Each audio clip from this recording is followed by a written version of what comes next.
Bab 481. Kamu adalah putri dari keluarga kaya, mengapa kamu tidak memiliki satu pengawal pun? Di taman yang tenang, Zhao Yu menuntut jawaban. Berhentilah melakukan trik-trik yang berpikiran maju seperti itu. Oke. Saya seorang polisi. Jika saya melihat hal-hal seperti itu, saya harus ikut campur, tidakkah kamu tahu itu? Tolong jangan katakan padaku bahwa kamu memainkan permainan semacam itu. Aku katakan padamu, aku akan menangkap kalian semua dan mengirim kalian ke kantor polisi jika begitu. Zhao Yu kini menginjak anak orang kaya yang berusaha mencabuli gadis berbibir hijau itu. Wajah anak itu sudah dicap dengan 2 pukulan yang jelas. Dia mengerang kesakitan, dan dia tidak bisa bergerak sedikit pun. Sementara itu, 2 orang antek lainnya sudah melarikan diri ke dalam hutan. Kau, siapa kau? Siapa yang mengira bahwa gadis di hadapannya tidak mengingat Zhao Yu? Dia masih dalam keadaan ketakutan. Dia menggigil, wajahnya pucat. Zhao Yu kemudian menyadari bahwa meskipun gadis itu tampak sangat mirip dengan gadis berbibir hijau, gaya mereka sangat berbeda. Dia mengenakan gaun panjang putih, dan rambut hitamnya disisir rapi, membuatnya tampak persis seperti gadis muda yang polos. Selain itu, cara dia berbicara dan bertindak benar-benar bertolak belakang dengan gadis berbibir hijau yang gila itu. Kamu, kenapa? Zhao Yu mengerutkan alisnya dan menunjuk bibirnya, lalu berkata, yang berlipstik hijau dan berambut putih. Oh, itu adikku Mochi. Aku Milei. Gadis itu tiba-tiba menyadari bahwa dia tidak berpakaian lengkap, jadi dia segera menutupi tubuhnya. Kembar, Zhao Yu terkesima. Aku lebih tua setahun darinya. Gadis bernama Milei itu tergagap. Tapi kami mirip. Banyak orang yang salah mengira kami. Sialan. Zhao Yu menggelengkan kepalanya dan mendesah. Apa yang telah kulakukan di kehidupanku sebelumnya, sehingga putri-putri keluargamu terus mengelilingiku. Saat berbicara, Zhao Yu memperhatikan gadis itu dengan saksama. Ia melihat bahwa wajahnya lembut dan cantik, tubuhnya lincah, ia berperilaku baik, dan ia berbudi luhur, tidak seperti gadis gila. Ayo, kau, tunggu saja, aku akan membunuhmu. Ayo, putra orang kaya itu, yang masih berada di bawah kakinya, tiba-tiba berteriak. Zhao Yu menendangnya lagi. Milei melihat Zhao Yu begitu brutal, dan tiba-tiba menyusut menjadi dirinya sendiri, tidak berani melihat apa yang terjadi secara langsung. Setelah tendangan itu, Zhao Yu ingin memborgolnya, tetapi karena terburu-buru, dia meninggalkan borgolnya di dalam mobil. Dia mengangkat kepalanya dan bertanya, "Hei, Nona, apakah kamu yakin tidak sedang bermain-main? Jika tidak, aku akan melaporkannya ke polisi sekarang." "Kamu?" tanya Milei dengan takut, "permainan macam apa yang kamu bicarakan?" "Melaporkan ke polisi. Kurasa orang-orang ini mungkin salah mengira aku sebagai Mochi. Kurasa, mereka mungkin teman-teman Mochi." Cek, omong kosong macam apa ini? Zhao Yu menggelengkan kepalanya dengan tidak sabar. Untuk menghilangkan keterikatan itu, dia segera mengeluarkan ponselnya untuk menelepon kantor polisi setempat. Tepat saat ia mengeluarkan ponselnya, terdengar suara deru mesin mobil dari kejauhan. Ia kemudian melihat beberapa sepeda motor lintas alam melaju masuk dari pintu masuk taman. Milei gemetar ketakutan dan berkata pada Zhao Yu, "Sekutu mereka datang.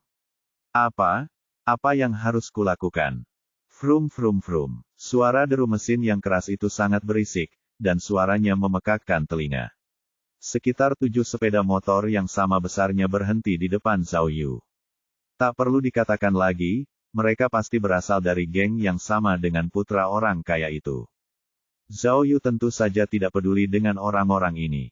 Namun, ketika dia melihat sepeda motor Dodge milik pemuda itu, dia tiba-tiba teringat masa lalunya yang penuh gairah, dan merasa sedikit nostalgia. Dulu, saya juga seorang pembalap motor yang hebat, dan terkenal. Saya bahkan punya beberapa nama panggilan. Kalau ada kesempatan, kenapa tidak memanfaatkan kesempatan itu untuk memuaskan hasrat? Kemudian, Zhao Yu menyetel ulang sepeda motornya, mengangkat kakinya, dan melompat ke atasnya. Kamu, Milei masih ketakutan, tidak tahu harus berbuat apa. Apa kau konyol? Zhao Yu melemparkan helm padanya. Naiklah, aku akan mengajakmu jalan-jalan. Oh, Milei kemudian mengerti dan naik ke atas sepeda. Dia memeluk Zhao Yu erat-erat dengan satu tangan, memegang helm dengan tangan lainnya. Sialan, anak orang kaya itu, yang sedang berbaring di tanah, berteriak kepada sekutu-sekutunya, kalian semua hanya model. Kejar mereka, tangkap mereka. Sial, aku harus memberi mereka pelajaran. Pergi, pergi, pergi. Para sekutu kemudian memacu sepeda motor mereka, menginjak pedal gas, dan mengejar Zhao Yu. Sepeda motor yang dikendarai Zhao Yu sangat mengagumkan, tetapi sepeda motor lainnya juga tidak terlalu buruk. Kedua belah pihak mulai berpacu, seperti dalam film Fast and Furious. Sebenarnya, alasan Zhao Yu terkenal di dunia balap motor bukan karena keterampilannya dalam mengendarai, tetapi terutama karena ia sangat suka berada di ambang kematian, jadi semua orang takut padanya. Namun, orang-orang ini tidak tahu hal ini. Mereka melihat bahwa mereka hampir mengejar Zhao Yu, dan mengira mereka dapat dengan cepat mengalahkannya. Kemudian, tepat saat sebuah Yamaha hijau mengejar Zhao Yu tiba-tiba membalikkan tubuhnya secara vertikal dan menabrak roda depan Yamaha tersebut. Saat Yamaha tersebut kehilangan keseimbangan, orang yang mengendarainya terlempar dari jok. Ah, Milei, yang duduk di kursi belakang, terkejut. Dia memeluk Zhao Yu erat-erat dengan kedua tangannya, tidak berani membuka matanya.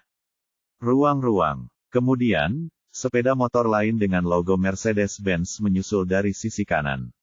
Melihat kecelakaan sebelumnya, orang ini melaju lebih jauh, berniat menyalip Zhao Yu di jalur luar, lalu menghalanginya di depan.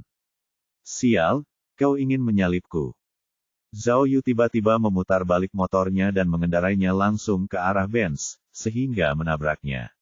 Orang yang mengendarai Benz itu terkejut dan dengan cepat melambat. Kemudian, Zhao Yu mengangkat kakinya dan menendang orang itu di ketiaknya. Ah, sepeda itu terguling, menyebabkan orang itu terguling ke tanah. Oh, ya, Zhao Yu bersorak kegirangan. Permainan kejar-kejaran itu telah sepenuhnya membangkitkan sifat liarnya, memungkinkannya untuk melepaskan semua kesedihan yang telah terkumpul di dalam hatinya. Ketika dia melihat dua sepeda motor lain yang ingin menyalipnya, dia tidak ragu untuk menabrak mereka juga. Pengendara sepeda motor di sebelah kiri melihat bahwa Zhao Yu akan menabraknya dan menjadi takut, jadi dia menabrak sisi jalan dan jatuh. Namun, Zhao Yu menunda, membiarkan sepeda motor lain dari sebelah kanan menyalipnya. Zhao Yu berteriak dan melepaskan helmnya untuk menghantamnya. Helm itu mengenai orang itu dari belakang. Orang itu kemudian mencondongkan tubuh ke depan, mengangkat dirinya, lalu terbanting ke tanah, bersama dengan sepeda motornya. Oh ya, keren. Pada saat itu, Zhao Yu merasa seolah-olah dia menemukan perasaan gairah sebelum melintasinya. Kemudian, didorong oleh keganasan yang brutal, dia mengambil tindakan yang lebih gila lagi. Dia berbalik dan menginjak pedal gas untuk bertabrakan langsung dengan sepeda motor di belakangnya. Ah! Teriak Milei ketakutan. Gila, gila. Orang yang mengendarai sepeda motor itu melihat bahwa Zhao Yu akan menabraknya dengan kecepatan kilat. Mengapa dia berani mempertaruhkan nyawanya? Dia berbalik dan melaju kencang.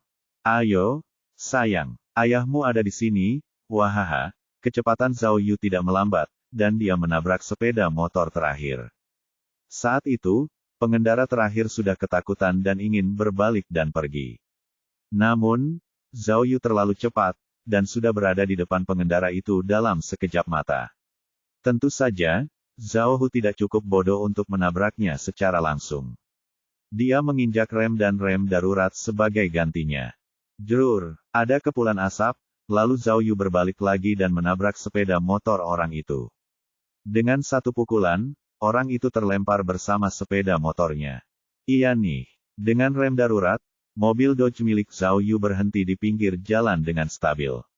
Kemudian, tepat saat dia berbalik untuk memeriksa Milei, Milei tiba-tiba membuang helmnya. Dia kemudian memegang kepala Zhao Yu dengan kedua tangannya dan mencium bibirnya. Wow, wow, Zhao Yu mengerahkan sedikit tenaga dan akhirnya melepaskan tangan gadis itu. Dia berteriak, "Apa kau sakit parah? Pria tampan, aku suka padamu." Aku sangat suka padamu, teriak Miley dengan tergesa-gesa. Kumohon, jadilah pacarku. Bab 482. Ah, pahlawan, tolong tinggallah dalam mimpiku yang indah. Nada dering liris itu berbunyi, sementara telepon genggam terus berdering, akhirnya membangunkan Zhao Yu dari tidurnya. Dia meraih teleponnya, tetapi dia tidak dapat melihat siapa yang meneleponnya dengan penglihatannya yang kabur. Halo, setelah panggilan tersambung, Zhao Yu menyapa orang itu dengan lesu. Namun saat mendengar suara orang di seberang telepon, dia langsung duduk tegak. Dia tidak pernah menduga panggilan telepon itu berasal dari Petroleum Second Franchise, remaja lelaki yang sama. Hei, Pak Polisi, kata anak laki-laki itu, bukankah Anda meminta saya untuk menjaga restoran Bin? Meskipun tidak buka selama 2 hari terakhir, saya mendengar dari beberapa tetangga. Keadaannya tidak terlalu baik, Pak Polisi. Oh, kenapa? Zhao Yu penasaran. Nama belakang pemilik toko itu Ding, kata anak laki-laki itu dengan canggung. Tapi orang itu baru saja meninggal. Pemberitahuan yang dipasang di restoran itu menyebutkan rincian pemakaman yang diadakan untuknya. Hah, bukankah pengumuman itu mengatakan bahwa ada acara yang menyenangkan di rumah? Zhao Yu mengerutkan alisnya. Bagaimana itu bisa menjadi pemakaman? Ahem, anak laki-laki itu menjawab, awalnya saya juga bingung.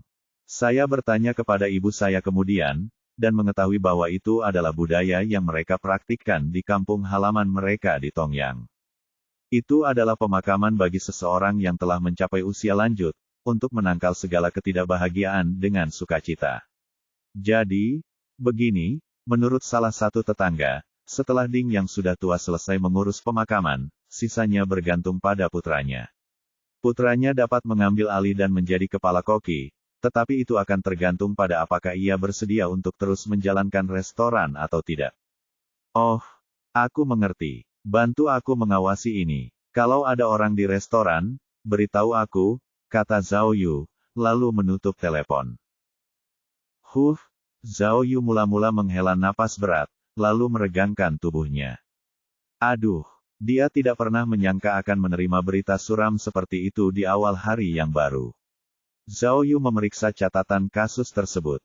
Saat itu, Din yang sudah tua adalah orang yang membuktikan bahwa Lan Suping tidak ada di tempat kejadian. Karena saksi tersebut kini telah meninggal, mengenai alibi Lan Suping, hal itu hanya dapat dikesampingkan. Cek-cek. Ia merasa sedikit lelah dan berbaring di tempat tidurnya lagi. 3 detik kemudian, ia kembali mengambil ponselnya untuk memeriksa pesan-pesannya. Akhirnya, ketika ia melihat ada pemberitahuan lingkaran merah di sebelah nama Miao Ying di WeChat-nya, ia merasa lebih rileks. Miao Ying telah mengiriminya beberapa pesan singkat. Dalam pesan tersebut, dia mengatakan bahwa dia pergi berburu dengan ayahnya dan sinyal di sana tidak stabil. Dia juga memberitahu Zhao Yu agar tidak khawatir, dan bahwa dia akan segera kembali. Meskipun Zhao Yu merasa bahwa dia membuatnya kesal, setidaknya ada berita. Itu lebih baik daripada tidak ada berita sama sekali. Pergi berburu, tidak ada sinyal. Apakah itu? Apakah dia pergi ke padang rumput Afrika untuk berburu? Ini sangat membingungkan. Saat Miao Ying kembali, aku harus menginterogasinya. Oh. Zhao Yu menguap dan melihat jam tangannya. Saat itu sudah pukul 9:30 pagi. Mengingat kejadian malam sebelumnya, itu seperti mimpi. Ketika Zhao Yu menggunakan cara brutal yang penuh kenangan untuk merawat sepeda motor tersebut, gadis bernama Miley jatuh cinta padanya, bahkan menawarkan diri untuk sekamar dengannya.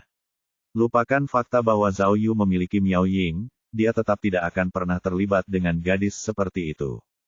Awalnya, hanya berdasarkan penampilan fisik, Zhao Yu mengira adiknya akan menjadi limo kecil yang pendiam dan pendiam, wacana Jepang, yang berfokus pada ketertarikan pada gadis muda atau pra-remaja. Tanpa diduga, dia memiliki darah yang sama dengan gadis berbibir hijau yang mengalir di tubuhnya. Oleh karena itu, dia tergila-gila dalam hal menginginkan hubungan romantis dengannya. Pada awalnya, Zhao Yu ingin membawa anak-anak orang kaya itu ke pengadilan, tetapi dia memutuskan lebih baik segera pergi saja. Meskipun dia menyingkirkan Miley, Zhao Yu masih penasaran. Jika penjual sepatu itu sangat kaya, mengapa dia bisa mendapatkan sepasang anak perempuan yang sangat aneh. Seorang yang mengendarai Ferrari ingin bunuh diri dengan melompat dari gedung, dan yang lainnya ingin sekamar dengannya setelah hanya 1 kali naik sepeda motor. Sobat Sistem, petualangan ajaib konyol macam apa ini? Tetapi, ketika Zhao Yu memeriksa poin yang terkumpul, dia tiba-tiba menyadari bahwa dia telah memperoleh lebih dari 30 poin untuk misi sampingan dari malam sebelumnya. Sekarang dia telah memperoleh lebih dari 50 poin. Namun, sistemnya tidak tampak berbeda secara umum. Saya benar-benar tidak mengerti untuk apa titik-titik ini dapat digunakan. Bagaimana jika mereka tidak berguna? Kalau begitu, lebih baik aku abaikan saja semua misi sampingan ini. Baiklah, Zhao Yu kembali ke dunia nyata. Lupakan semua hal itu, karena hari baru telah tiba, dan aku telah mendapatkan heksagram, gen, jadi sebaiknya aku langsung saja ke intinya. Berbicara tentang Feng Ling dan Feng Kuo, Zhao Yu merasa kasihan pada ibu dan anak itu, tetapi pada saat yang sama, ia sangat ingin tahu siapa pembunuh sebenarnya. Ia sangat ingin mengetahui kebenaran kasus pembunuhan datar itu. Oleh karena itu, meskipun Mao Wei dan kelompoknya memiliki kekhawatiran, Zhao Yu tidak mau repot-repot, jadi dia memutuskan untuk mulai menyelidiki kasus tersebut. Zhao Yu merasa bahwa, jika Miao Ying ada di sana, dia juga akan menyelidikinya sampai akhir. Ketika mereka menyelidiki kasus kuping sebelumnya, meskipun nyawa mereka dalam bahaya, hal itu tidak menghentikan mereka berdua. Dan saat itu, hanya ada konsekuensi menyinggung beberapa atasan dan rekan kerja, jadi dia tidak akan terlalu terganggu. Ditambah lagi, menyerah di tengah jalan bukanlah karakter Zhao Yu. Jadi, bahkan jika dia mungkin menjungkir-balikkan seluruh Liga Polisi Kinsan, dia tidak akan ragu untuk melakukan tugasnya dengan baik, dari awal hingga akhir.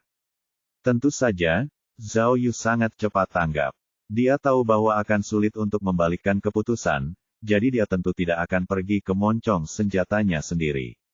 Jika dia bisa mengambil jalan yang benar dan tepat, dia pasti akan terhalang dari banyak arah, jadi dia bahkan tidak akan bisa melewati Biro Luan.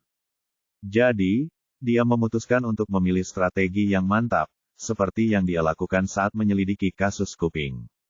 Pertama, dia akan menyelidiki secara tertutup.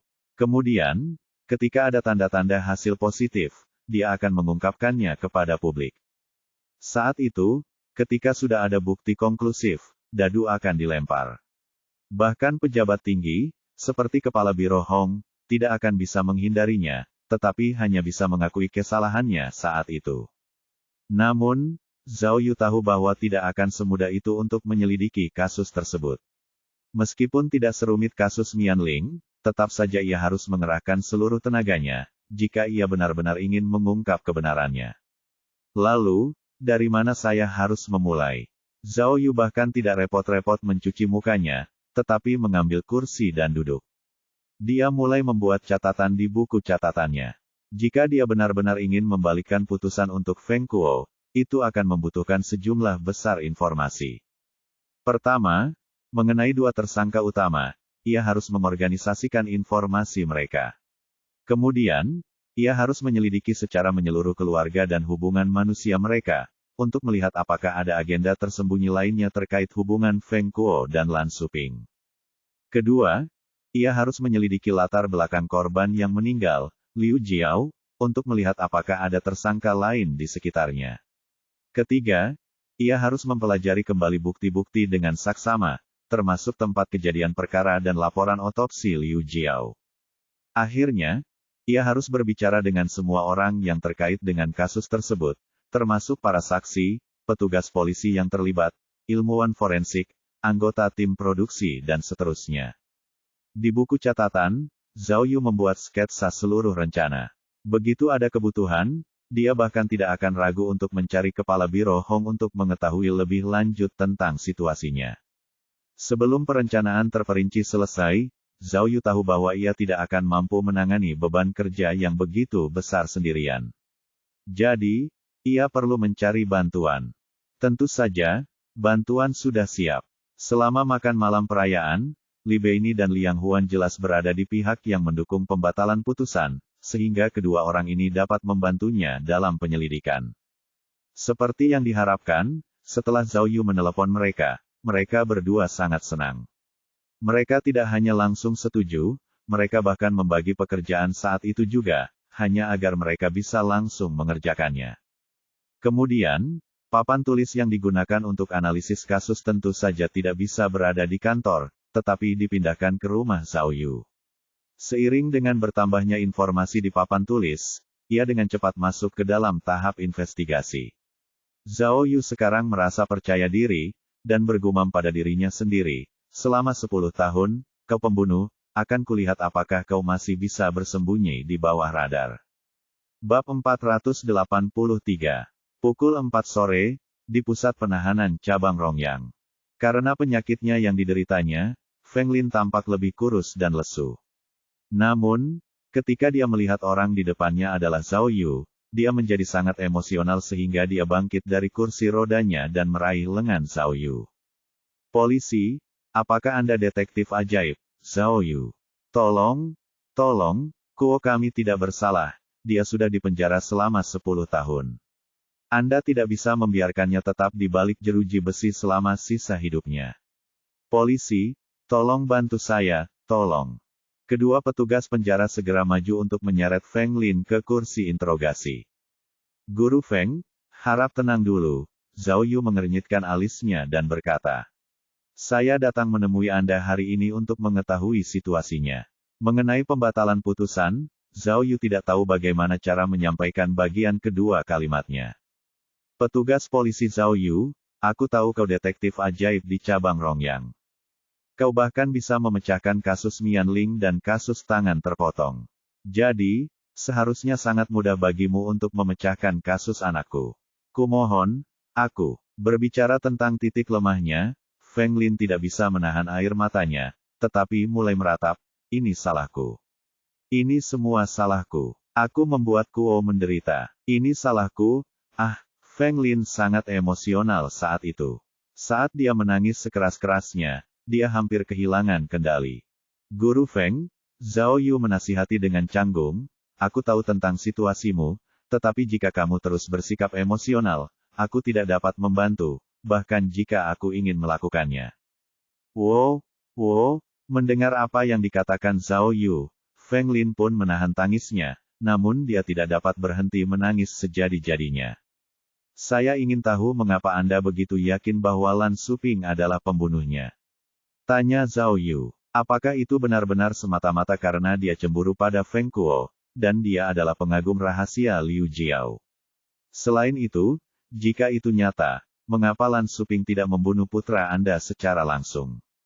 Sebaliknya, dia membunuh orang yang dicintainya.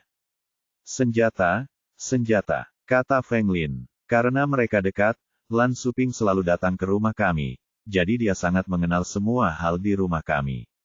Hanya dia yang bisa menyelinap ke rumahku dan meninggalkan pisau di kamar tidur Kuo. Dia terus terisak. Dan, saya membaca laporan polisi. Sebelum Liu Jiao meninggal, ada gambar radikal S di tanah. Polisi mengira dia menulis, Feng, tetapi, Feng, adalah kenaikan pada goresan kedua, bukan penurunan. Pasti ada garpu yang jelas. Masih terisak-isak. Jadi, radikal S seharusnya merupakan awal dari karakter Cina, dan Lan, karya Lan Suping ditulis seperti itu. Ditambah lagi, Kuo kita sudah berada di tempat kejadian begitu lama, dan dia menunggu mobil polisi dan ambulans datang. Saat itu, Liu Jiao sudah meninggal. Jika dia pembunuhnya, mengapa dia tidak menghapus radikal S itu? Apakah kamu pernah bertanya kepadanya tentang hal ini sebelumnya? Zhao Yu bertanya. Tentu saja, Feng Lin mendesah. Kuo mengatakan kepadaku bahwa dia tercengang saat itu. Dia bahkan tidak menyadari apapun saat itu, tetapi hanya memikirkan bagaimana Liu Jiao dapat diselamatkan. Jadi, dia masih berbicara dengannya dan memanggilnya. Anak ini sangat jujur, percayalah. Lalu, Zhao Yu melihat buku catatannya dan bertanya, apakah kamu kenal Liu Jiao? Bagaimana hubungan antara Feng Kuo dan Liu Jiao, dan antara keluargamu dan Liu Jiao? Saya pernah melihatnya beberapa kali, terutama di lokasi syuting, kata Feng Kuo. Senyum gadis itu sangat manis, dan dia memancarkan aura yang sangat menyegarkan. Gadis itu juga memiliki sopan santun. Saya memberinya petunjuk tentang kemampuan aktingnya, yang dia terima dengan rendah hati, dan terus-menerus berterima kasih kepada saya. Saya kira-kira bisa menebak bahwa Kuo menjalin hubungan dengannya. Namun, Kuo sama sekali tidak memberitahu kami. Mungkin dia khawatir kami tidak akan setuju. Feng Lin mengenang sambil berbicara, kalau tidak, kami punya rumah sebesar ini, jadi mengapa Kuo membiarkan Liu Jiao tinggal sendirian di flat? Dia bisa saja pindah ke rumah kami dengan mudah. Lalu, jika Feng Kuo memberitahumu, apakah kamu tidak akan menentang ide itu? Zhao Yu bertanya lagi. Saya tidak tahu pasti. Saya berharap mereka lebih berhati-hati tentang hal itu, saya rasa. Kata Feng Lin, dalam profesi kami, pernikahan dini tidak akan menguntungkan bagi kemajuan karir kami, terutama Kuo, yang mencari nafkah dengan mengandalkan penampilannya. Lalu, bagaimana dengan suamimu? Yah, dia hanya ayah tiri, kata Feng Lin. Xiao adalah pria yang pengertian. Lagi pula, Kuo sudah dewasa, jadi Xiao hanya menuruti keinginannya. Aku tahu Xiao punya banyak wanita di luar sana, tapi... Feng Lin tidak melanjutkan. Zhao Yu tahu bahwa apapun yang akan dikatakannya adalah keterikatan emosional yang tidak terkait dengan kasus tersebut. Guru Feng, kata Zhao Yu. Apakah Anda pernah mencurigai Xiao Zhen? Hah? Feng Lin terkejut, lalu berkata, Xiao Zhen. Kenapa? Tidak. Karena senjata itu muncul di kamar Feng Kuo, mungkin saja itu dilakukan oleh seseorang dalam keluarga. Lagi pula, Xiao Zhen punya cara untuk melakukannya. Kata Zhao Yu. Polisi, apa maksudmu? Mata Feng Lin kini terbelalak lebar. Xiao Zhen, dia tidak akan melakukannya. Kita adalah keluarga yang sangat erat. Xiao Zhen bahkan tidak mengenal Liu Jiao, jadi tidak ada motif. Bagaimana mungkin tidak ada motif? Kata Zhao Yu. Tiba-tiba ada seorang kakak laki-laki yang tidak memiliki ayah atau ibu yang sama, dan sekarang dia harus membagi warisan yang seharusnya menjadi miliknya. Bagaimana motif ini tidak cukup penting? Tidak, dia tidak akan melakukannya. Feng Lin menggelengkan kepalanya. Petugas polisi, akulah yang membesarkan Xiao Zhen. Anak itu tampak kekar, tetapi dia pendiam dan tertutup, seperti anak perempuan. Dia juga selalu berhubungan baik dengan Feng Kuo. Suatu ketika, pada hari ulang tahun Feng Kuo, dia bahkan menggunakan uang hasil mengukir kayu untuk membelikan Feng Kuo sebuah buku catatan. Mereka bersaudara, dan mereka cukup dekat. Ditambah lagi, Feng Lin mengerutkan alisnya dan melanjutkan, bahkan jika Xiao Zhen bermaksud membunuh seseorang, mengapa dia membunuh Liu Jiao? Itu jelas tidak mungkin. Pak Polisi, firasatku cukup akurat. Itu pasti Lan Suping. Setelah bertahun-tahun, aku tidak punya bukti. Dia orang yang berhati-hati, tapi tetap saja, dia pasti pembunuhnya. Tapi, dia punya alibi, kata Zhao Yu. Saat kejahatan itu terjadi, dia sedang minum di restoran. Restoran itu berada tepat di bawah flat Liu Jiao. Jadi, ada banyak peluang, kata Feng Lin. Bagaimana dengan senjatanya? Dia mabuk di restoran, lalu teman kuliahnya langsung menyuruhnya pulang. Bagaimana mungkin dia menaruh senjata itu di rumahmu? Tantang Zhao Yu. Itulah hal yang paling menakjubkan tentang Lan Suping. Kata Feng Lin. Dia pasti telah melakukan beberapa trik. Dia pasti telah merencanakan ini sebelumnya. Dia bersembunyi dari polisi dan merahasiakannya dari semua orang. Pak Polisi, tolong bantu saya membantah alibinya yang sempurna. Berikan keadilan kepada anak saya. Kemudian, air mata Feng Lin kembali mengalir di pipinya. Dalam perjalanan pulang dari pusat penahanan, Zhao Yu terus memikirkan apa yang dikatakan Feng Lin di dalam mobil. Dari apa yang dilihatnya, Feng Lin curiga terhadap Lan Suping, dan itu tampaknya berasal dari sifat keras kepala. Meskipun Lan Suping punya alibi, dia tetap tidak yakin. Cek, sebenarnya, Zhao Yu semakin curiga pada Lan Suping. Hal ini terutama karena Lan Suping sudah dipastikan muncul di restoran Bin malam itu. Mengapa dia tidak minum di lain waktu, daripada saat itu juga? Tampaknya ada jejak bahwa dia dijebak. Mungkinkah kecurigaan Feng Lin benar? Mungkinkah alibi Lan Suping telah dirancang dengan hati-hati? Tapi, bagaimana dia bisa melakukan itu? Itu benar. Zhao Yu tiba-tiba menyadari bahwa, meskipun saksi di restoran Bin telah meninggal, teman kuliah yang telah mengantar Lan Suping pulang seharusnya masih hidup. Mengapa tidak mencari orang ini dan mengobrol sebentar? Kemudian, Zhao Yu menelepon Li Beini untuk memintanya mengirimkan rincian dan informasi saksi kepadanya. Dengan sangat cepat, informasi tersebut terkirim ke ponsel Zhao Yu. Ketika Zhao Yu melirik informasi itu, matanya berbinar. Tiba-tiba, dia bahkan merinding. Kasus ini, mengapa semakin menarik? Liu Jiao, apakah kalian sedang bermain teka-teki kata dengan kami? Kemudian, Zhao Yu mengangkat layar ponselnya, yang dengan jelas memperlihatkan bahwa teman kuliah yang mengantar Lan Suping pulang malam itu bernama Guan Jun. Bab 484. Ya, Bro Yu, ini adalah hasil yang diberikan oleh ahli tulisan tangan.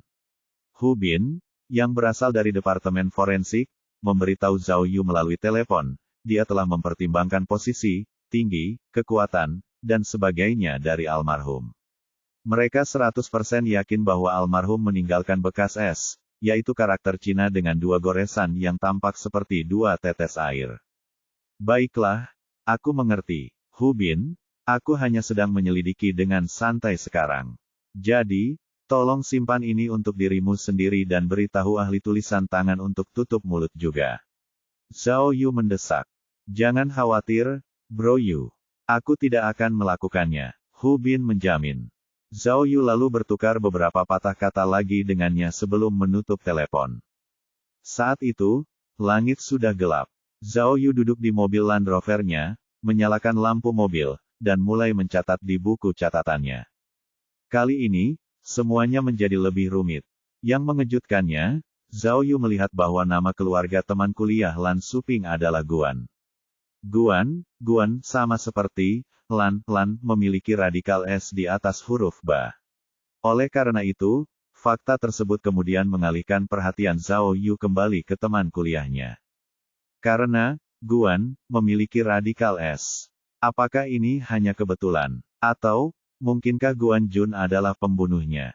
Menurut informasi dalam catatan, Guan Jun juga pernah berada di kelas yang sama dengan Feng Kuo, Lan Suping, dan Liu Jiao. Meskipun ia tidak termasuk dalam kelompok lingkaran dalam mereka, ia sering menghabiskan waktu bersama mereka.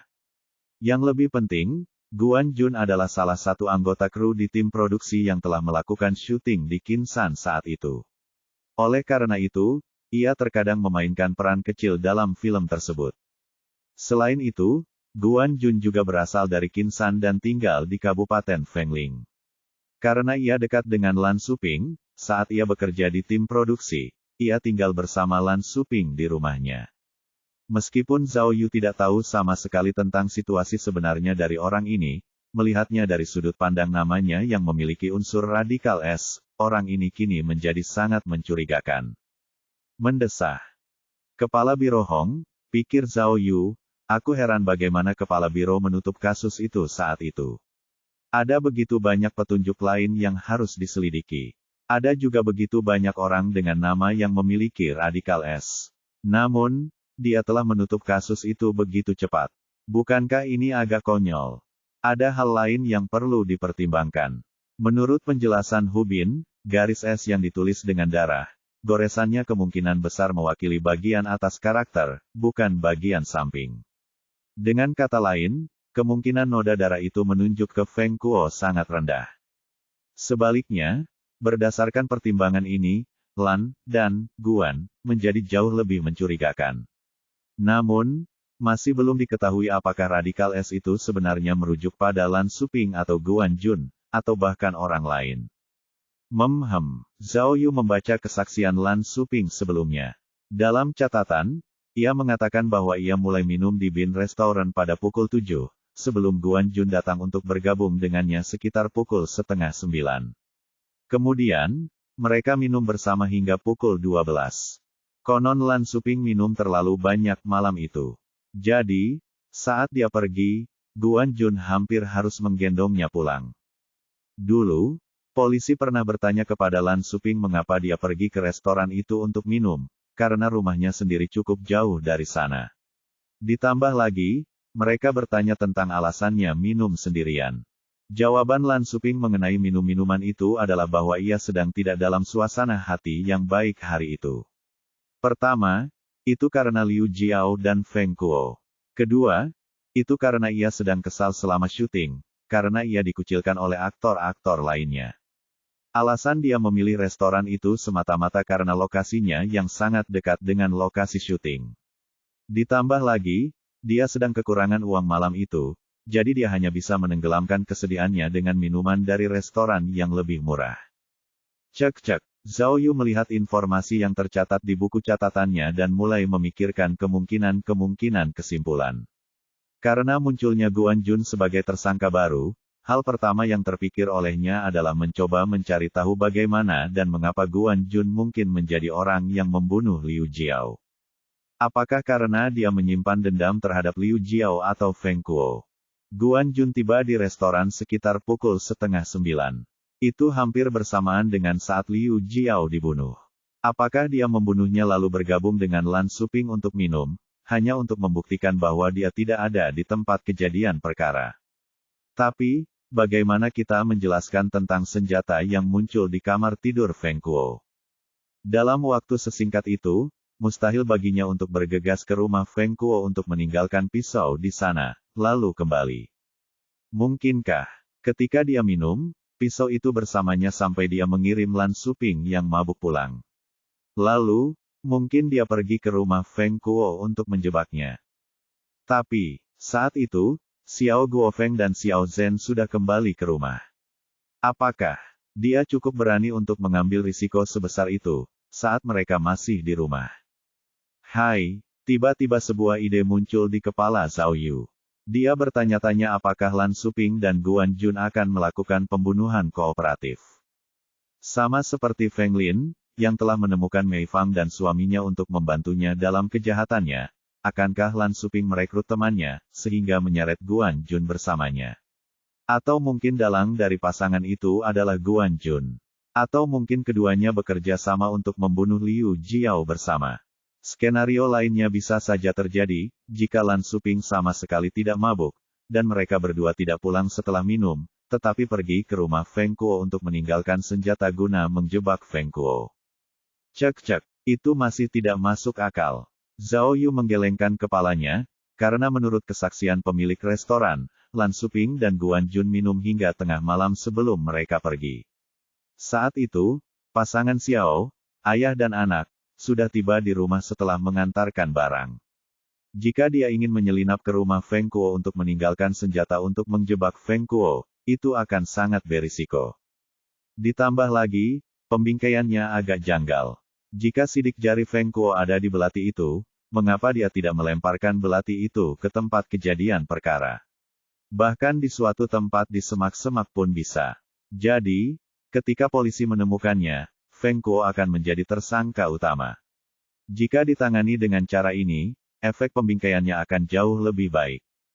Cek, aneh sekali. Lalu ada senjatanya. Bagaimana senjata itu bisa sampai ke kamar tidur Feng Kuo? Apakah Feng Kuo memiliki kepribadian ganda? Suatu kondisi medis, di mana ia bisa saja membunuh seseorang, lalu meninggalkan belati itu dan melupakannya. Lalu, apa yang terjadi antara Lan Suping dan Guan Jun? Apakah mereka membunuh seseorang hanya karena mereka iri dengan Feng Kuo yang lebih tampan atau semacamnya? Tidak mungkin. Sepertinya terlalu berlebihan. Zhao Yu mengetuk buku catatannya sambil memikirkan semua kemungkinan ini. Tampaknya ia hanya perlu mengambil satu langkah pada satu waktu dan menyelidiki setiap petunjuk dengan mantap. Jadi, dia harus mulai menyelidiki, dimulai dengan Guan Jun. Bahkan jika dia bukan pembunuh, dia mungkin masih bisa memberikan beberapa petunjuk. Namun sayang, Guan Jun kini menjadi asisten sutradara, dan sedang syuting di studio produksi yang jauh, bukan di Kinsan. Jadi, Zhao Yu harus mengubah strategi awalnya dan memutuskan untuk mencari Lan Suping untuk menanyakan tentang Guan Jun.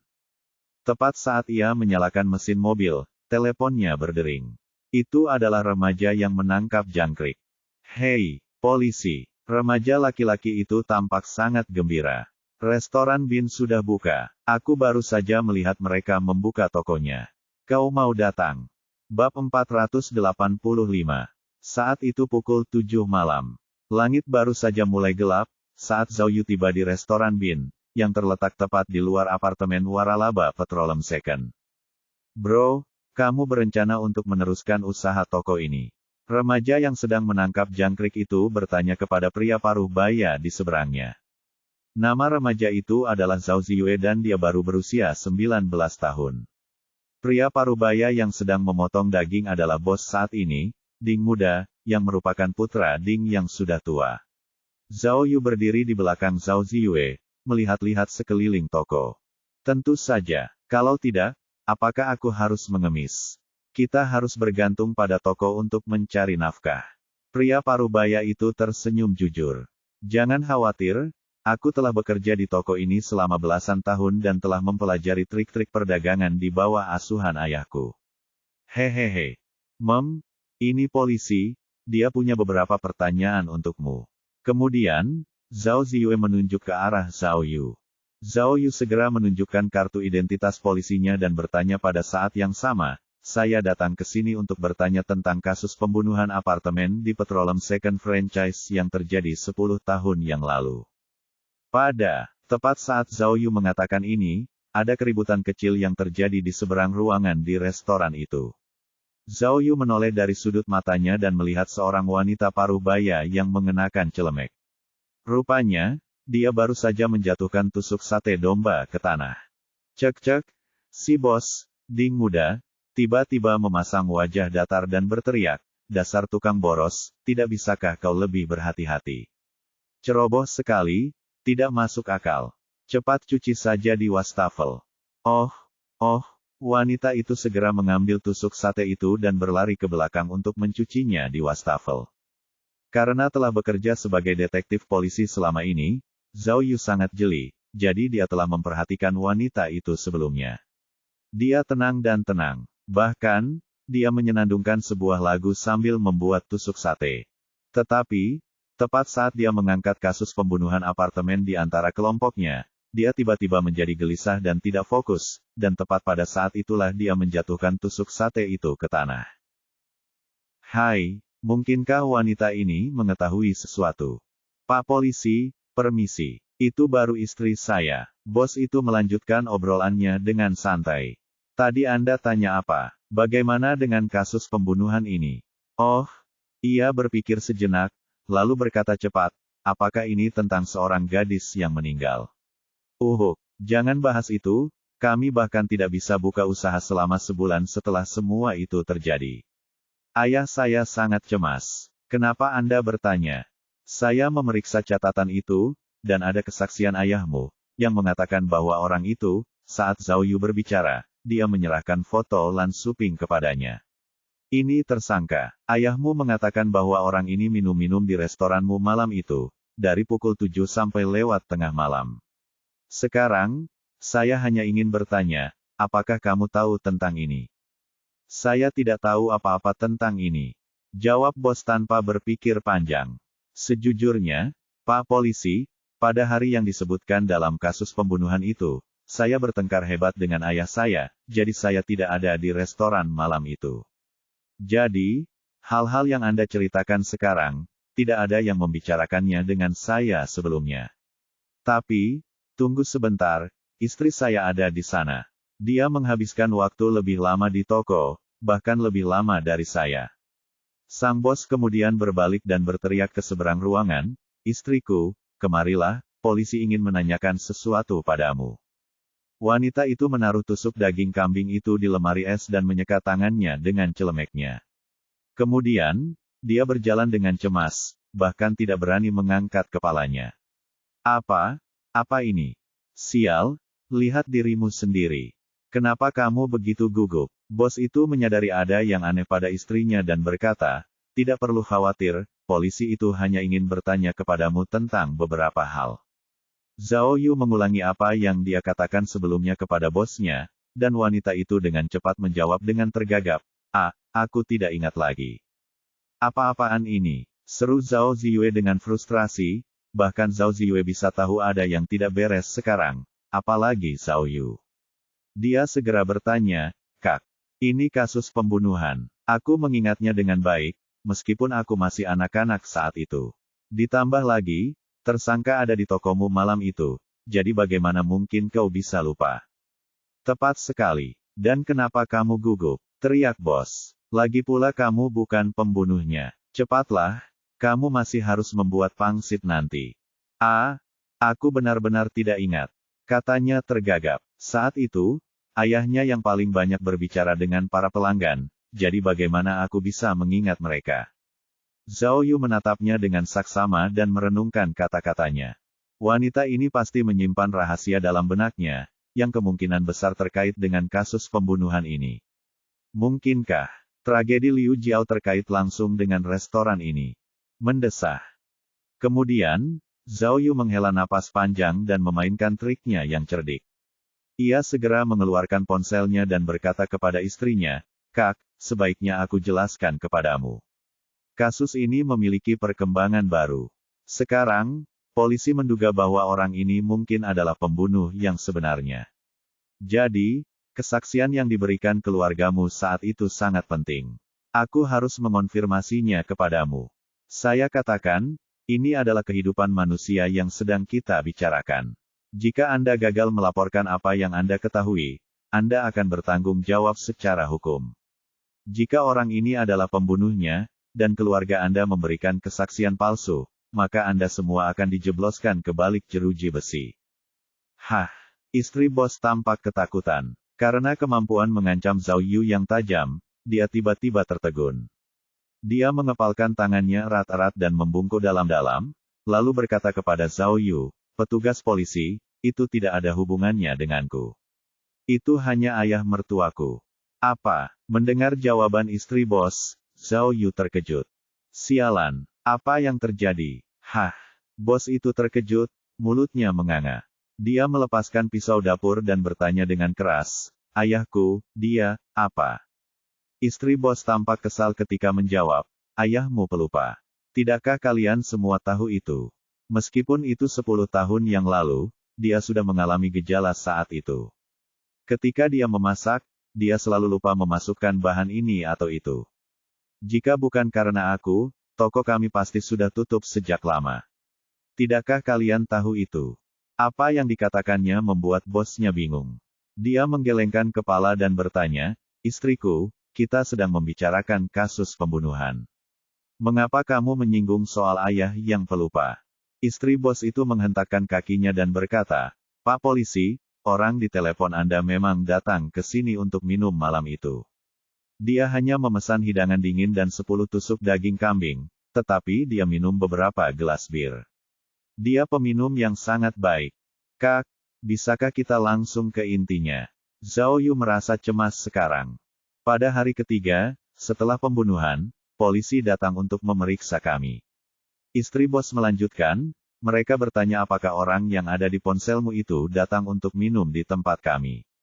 Kemudian, ayah mertuaku memberitahu mereka bahwa orang itu minum di tempat kami dari pukul 7 sampai tengah malam. Tapi, tidak seperti itu. Oh, mata Zhao Yu tiba-tiba berbinar dan dia bertanya, lalu, bagaimana? Orang dalam foto itu datang sekitar pukul 6:30, dan dia sendirian. Kenang istri bos. Kemudian, sekitar pukul 9, dia membayar tagihan dan pergi. Totalnya $19. Saya yang mengambil uangnya. Zhao Yu terkejut lagi. Namun, setelah beberapa saat, dia muncul entah dari mana lagi, lalu duduk di meja yang sama. Dia lalu memesan lebih banyak makanan ringan dan bir. Setelah beberapa saat, seorang pria lain datang.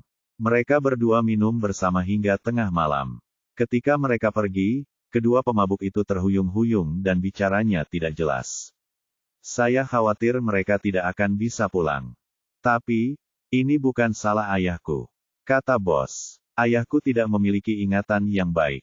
Orang itu pergi dan kembali, tetapi ayahku tidak dapat mengingatnya dengan jelas. Zhao Ziyue menggelengkan kepalanya. Adapun ayahmu, dia seharusnya mengatakan bahwa dia tidak ingat. Tapi, Jika kamu mengatakan hal-hal yang sama, dan membenarkan cerita itu, bukankah kamu telah menyesatkan polisi? Bagaimana jika orang itu benar-benar pembunuhnya? Hah! Pasangan itu tiba-tiba menjadi pucat. Bab 486. Bos itu berteriak pada istrinya, kamu tahu ingatan ayahku buruk, jadi mengapa kamu tidak mengingatkannya? Itu pembunuhan. Itu bukan lelucon. Kau menyalahkanku untuk itu. Istri bos menjadi cemas. Ayahmu sangat pemarah. Beranikah aku menentangnya? Ditambah lagi, kau bertengkar dengan ayahmu dan telah meninggalkan rumah. Kau meninggalkanku di restoran sendirian. Aku masih marah tentang itu. Ya, tapi, kamu masih bisa memberitahu polisi secara rahasia. Bos itu semakin marah. Hebat, lihat ini. Polisi datang ke sini lagi sekarang untuk mengganggu kita. Istri bos membela diri dengan marah. Apa kamu tidak tahu kalau adikku di penjara waktu itu? Sejak dikurung, setiap kali aku berurusan dengan polisi, itu membuatku mual. Polisi menyebabkan mual. Zhao Yu merasa malu, karena ini adalah pertama kalinya dia mendengar hal ini. Ditambah lagi, cara bicara istri bosnya tidak masuk akal. Apakah kamu mencoba melawanku? Sang bos menyingsingkan lengan bajunya dengan cara yang agak mengancam, mengejek dan menerjang istrinya. Baiklah, baiklah. Zhao Yu memisahkan mereka, lalu menunjuk foto Lan Suping dan bertanya kepada istri bos, izinkan saya bertanya, berapa lama orang itu pergi, di antara kunjungannya malam itu? Paling lama 6 atau 7 menit, dan pastinya tidak lebih dari 10 menit. Dia kembali dengan sangat cepat. Istri bos menjawab dengan jelas. Zhao Yu kemudian menunjukkan foto Guan Jun dan bertanya padanya, apakah ini orang lain yang datang untuk minum? Benar sekali. Meski sudah 10 tahun berlalu, aku masih bisa mengenalinya hanya dengan sekali pandang. Istri bos itu mengangguk. Apa-apaan? Kau bilang kau sedang marah. Jawab bos dengan galak. Dasar penghambur uang. Jadi, kau cukup pandai mengingat pria, iya.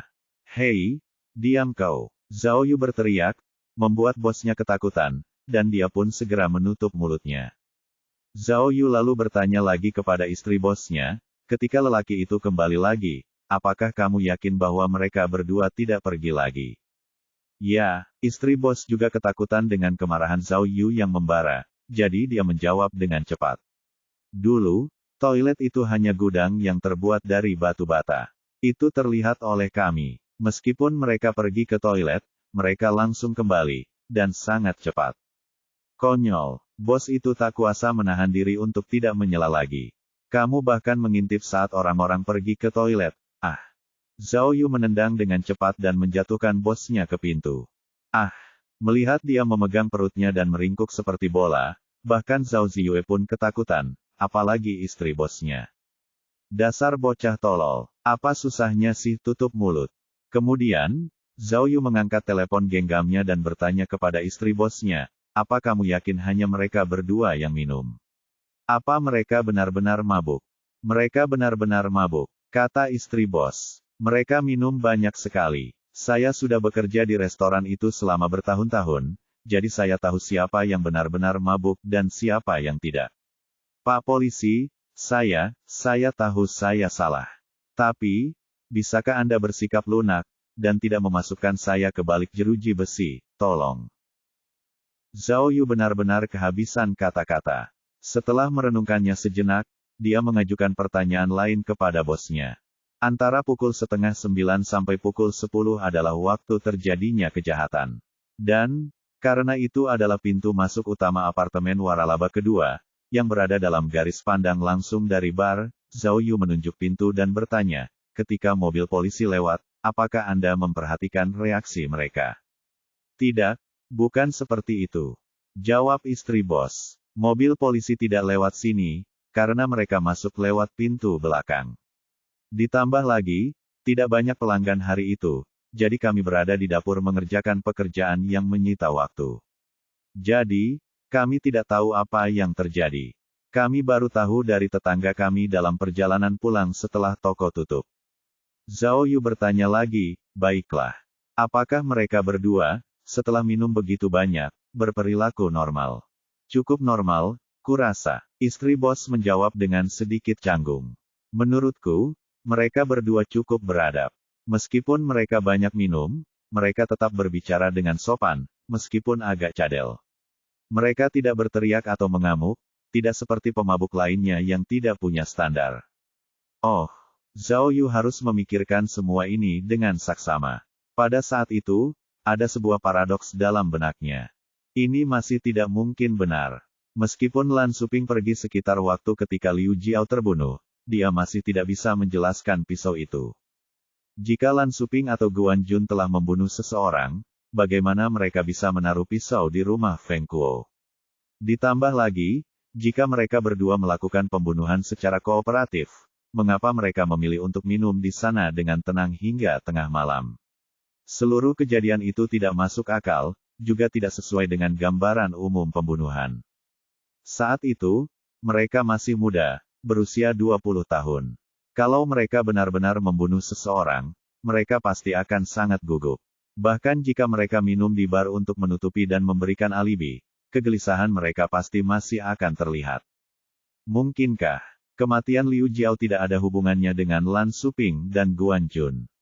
Apakah pendekatan investigasinya sepenuhnya disesatkan oleh Feng Lin? Namun, mengapa Lan Suping meninggalkan restoran itu selama beberapa menit? Dalam beberapa menit itu, apa yang dia lakukan? Hai, tunggu sebentar. Tiba-tiba, Zhao Yu teringat sesuatu.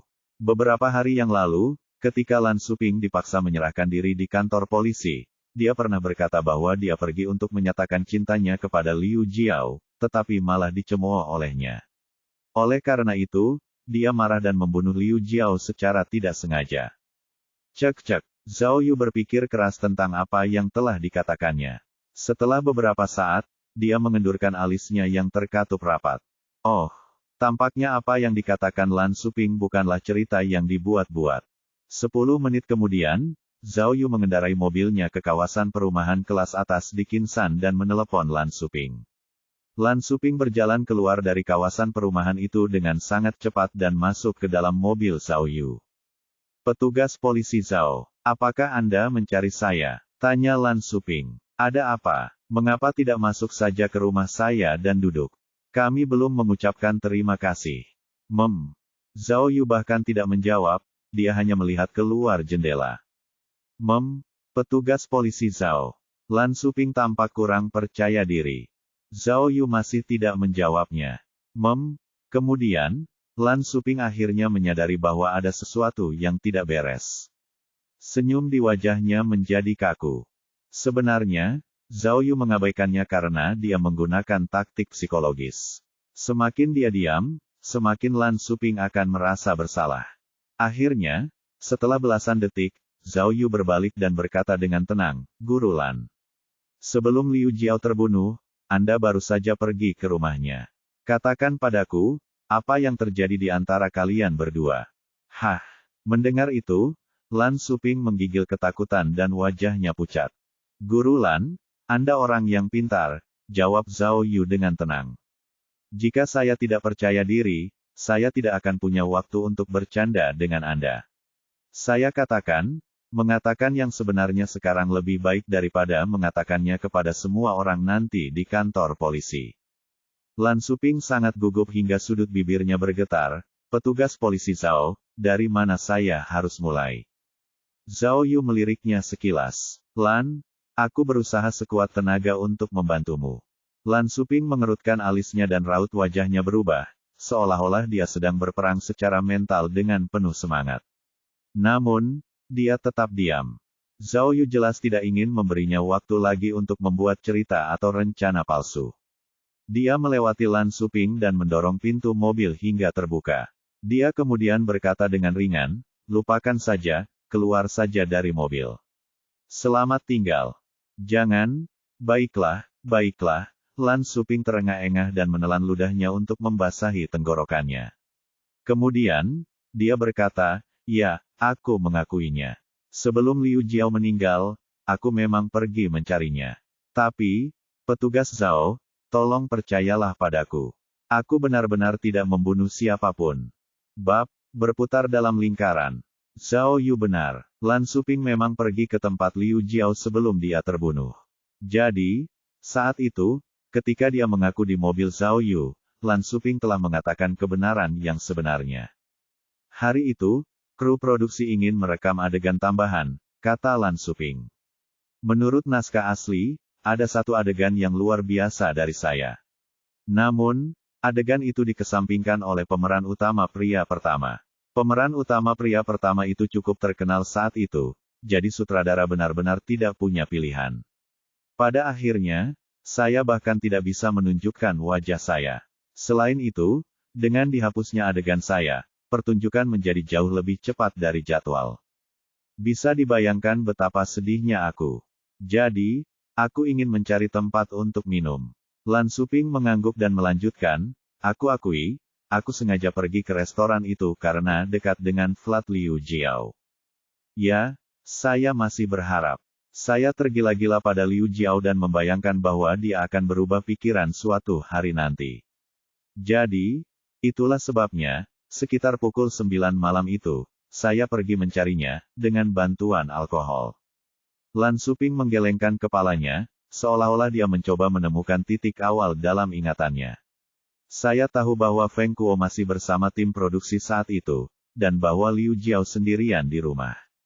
Jadi, saya pergi. Sebenarnya, saya ingin memberitahu dia sesuatu, dengan harapan dia akan meninggalkan Feng Kuo dan mengubah pikirannya tentangnya. Lalu, Zhao Yu bertanya, tidak sabar untuk mendengar lebih banyak. Feng Kuo, dia tidak jujur. Lan Shuping menggigit bibirnya saat berbicara. Dia menjalin hubungan dengan Liu Jiao, tetapi dia masih berhubungan dengan wanita lain di belakangnya. Oh, wanita lain. Siapa? Zhao Yu penasaran. Saya tidak mengenalnya. Dia bukan dari tim produksi, juga bukan teman sekelas kami. Dia juga tampak jauh lebih muda dari kami. Dia mungkin masih SMA. Tapi, dia cukup cantik. Kata Lan Shuping. Saya mengetahui perselingkuhan itu ketika saya melihat mereka secara tidak sengaja. Feng Kuo menjemputnya dengan sepeda motor, dan mereka tampak cukup dekat. Saya bahkan bertanya kepada Feng Kuo tentang hal itu, tetapi dia tidak mengakui apapun. Dasar anjing. Kemudian, Lan Shuping mengepalkan tangannya dengan marah. Ketika aku melihat bahwa dia telah berselingkuh dari Liu Jiao, aku merasa sangat kesal. Jadi, malam itu, aku pergi mencari Liu Jiao, karena aku ingin memberitahunya. Saya tidak pernah menyangka bahwa, ketika saya mengetuk pintu Liu Jiao, dia tidak membuka pintu. Sebaliknya, dia merendahkan suaranya dan berkata dengan gugup bahwa Feng Kuo akan kembali kapan saja, dan bahwa mencarinya pada jam itu sepertinya tidak pantas. Saat Lan Shuping mengingat kejadian itu, rasa sakit terukir jelas di wajahnya. Itu sangat menyakitkan bagiku. Saat itulah aku akhirnya menyadari bahwa, apapun yang kukatakan, Liu Jiao tidak akan pernah menyukaiku seperti itu. Jadi, aku tidak mengatakan apapun, hanya berbalik untuk pergi.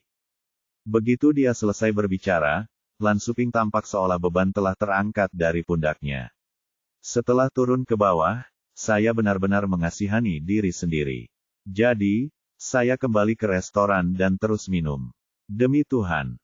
Lalu, teman sekelasku Guan Jun pulang kerja.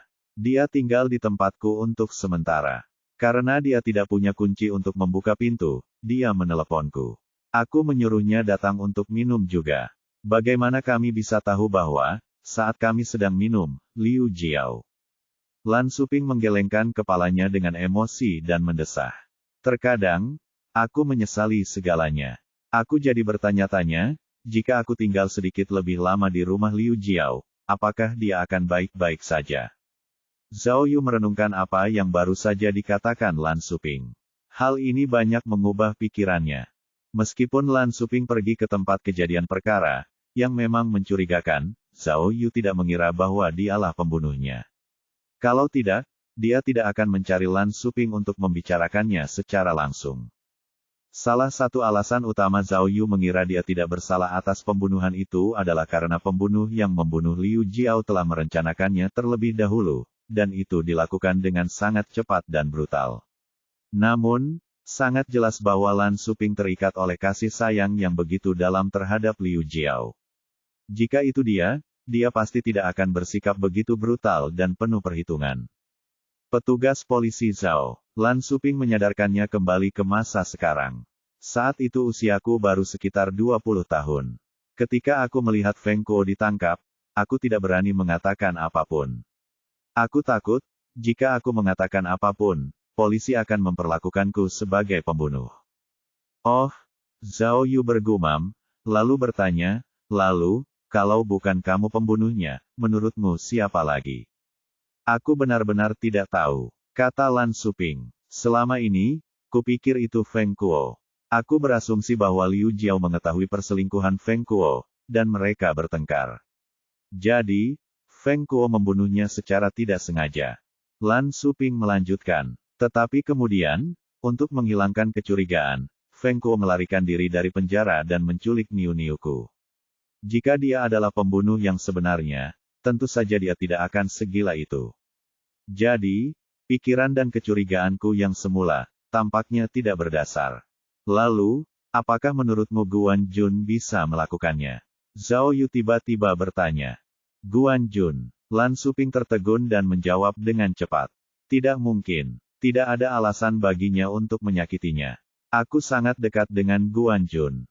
Meskipun dia juga teman sekelas Liu Jiao, mereka sama sekali tidak dekat. Ditambah lagi, ketika Li Jiao terbunuh, Guan Jun sedang minum bersamaku. Sebelumnya, dia sedang bekerja di studio film. Orang-orang di sana bisa membuktikannya. Benar, Zhao Yu mengangguk dalam diam. Meskipun dia belum melihat Guan Jun, karena tidak ada konflik kepentingan yang nyata, selain si radikal S, Guan Jun tidak lagi menjadi tersangka. Ini menjadi semakin menarik, dan sedikit membingungkan. Namun, meskipun Zhao Yu sudah bingung, dia bertanya, lalu, mungkinkah itu pasangan seks Feng Kuo? Wanita yang dekat dengannya. Saya benar-benar tidak tahu, saya tumbuh bersama Feng Kuo sejak kami masih kecil. Kami pada dasarnya mengenal semua orang yang sama persis, tetapi saya belum pernah melihat wanita itu sebelumnya. Kata Lan Suping. Kalau begitu, tanyakan saja padaku. Cobalah cari tahu siapa wanita itu, karena dia mungkin tersangka baru. Zhao Yu mengerutkan alisnya dan memberi perintah. Kata Lan Suping dengan takut-takut. Petugas polisi Zhao, aku punya sesuatu untuk ditanyakan. Apa itu? Feng Kuo masih hidup, kan? Lan Suping berbicara dengan hati-hati. Kalau begitu, kenapa kamu tidak bertanya langsung pada Feng Kuo? Tiba-tiba, Zhao Yu mendengar suara gagak. Benar, Feng Kuo tidak mati. Aku bisa langsung bertanya padanya. Baiklah, kalau begitu aku akan bertanya pada Feng Kuo. Zhao Yu menggelengkan kepalanya dan berkata, Lan, tentang ini, jika kamu bisa merahasiakannya untuk sementara. Selain itu, ada satu hal lagi yang ingin aku bicarakan denganmu. Saya tahu. Lan Suping mengangguk dan berkata, petugas polisi Zhao, saya sudah tahu tentang kanker Bibi Feng, dan saya sedang menasihati kekasih saya. Saya pikir, jika Anda dapat mengungkapkan kebenaran untuk membuktikan bahwa Feng Kuo tidak bersalah, dan membuktikan bahwa saya bersih, kita akan mencabut tuntutan terhadap Bibi Feng atas penculikan Niu-Niu. Di kalangan hukum, saya punya banyak teman. Jadi, saya yakin bahwa, jika kita mencabut tuntutan dan memberi mereka bantuan, Bibi Feng dan pembantunya akan diperlakukan dengan ringan dan hanya diberi hukuman ringan. Sebenarnya, Zhao Yu awalnya hanya ingin bertanya kepadanya tentang situasi istri Lan Suping, tetapi Lan Suping hanya menjawabnya begitu saja. Dia benar-benar mengejutkan Zhao Yu. Namun, itu adalah sikap yang baik dari pihaknya, penuh dengan rasa kemanusiaan. Jika mereka mencabut pengaduan mereka, ia dapat merehabilitasi Feng Kuo yang dituduh secara salah, sehingga menghasilkan akhir yang wajar bagi orang-orang. Namun, ada prasyarat agar hal itu terjadi. Dia harus menyelesaikan kasus Liu Jiao. Pembunuh sebenarnya, siapa sebenarnya? Bab 487. Zhao Yu baru saja sampai di rumah ketika telepon berdering. Saat itu, Li Beini yang menelepon. Bro, aku punya laporan tentang Gao Ting. Kata Li Beini. Gao Ting dan Lan Suping diperkenalkan satu sama lain, artinya mereka bukan teman sekelas atau teman. Alasan mereka menikah begitu cepat adalah karena kehamilan. Gao Ting sedang mengandung bayi Lan Suping, jadi keluarga mereka mendesak mereka untuk menikah. Saya sudah memeriksa tanggal sebenarnya. Saat Liu Jiao terbunuh, Gao Ting dan Lan Suping belum diperkenalkan. Jadi, tidak mungkin dia menaruh dendam terhadap Liu Jiao. Baiklah, Zhao Yu bertanya, jika aku ingin menginterogasi Feng Kuo di Yunzu, prosedur apa yang harus kulalui? Apakah aku perlu memberitahu atasan? Saya baru saja menerima kabar terbaru, kata Li Beini. Karena kabur dari penjara, Feng Kuo dikembalikan ke daerah asalnya. Dia akan ditangani oleh pengadilan Qinsan. Dia kemudian akan dipindahkan ke penjara Qinan besok. Selain itu, dengan reputasi Anda saat ini, Anda tidak perlu melapor kepada atasan.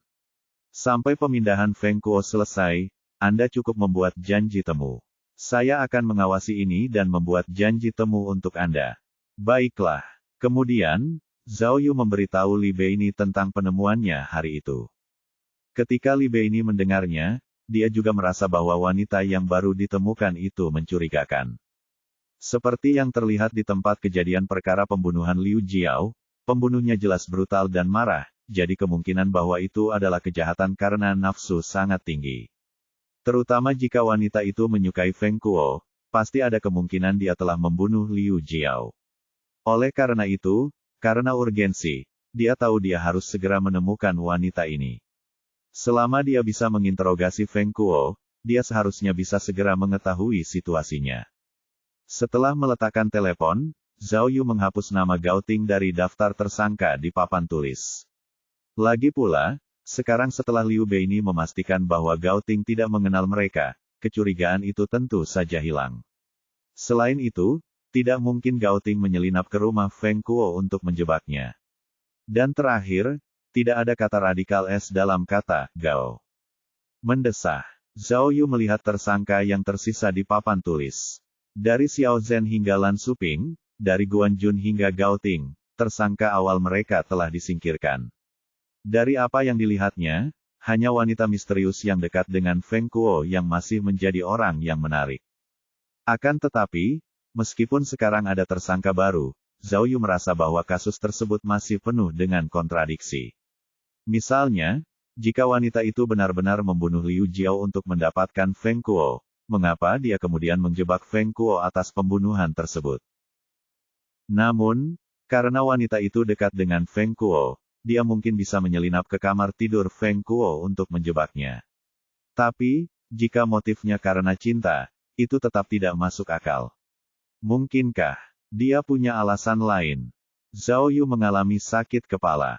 Berbagai tersangka di hadapannya membuatnya bingung, membuatnya semakin sulit menemukan kebenaran di balik semua itu. Pada titik ini, Zhao Yu bahkan mengira kematian Liu Jiao mungkin hanya karena pembunuhan, tanpa direncanakan terlebih dahulu.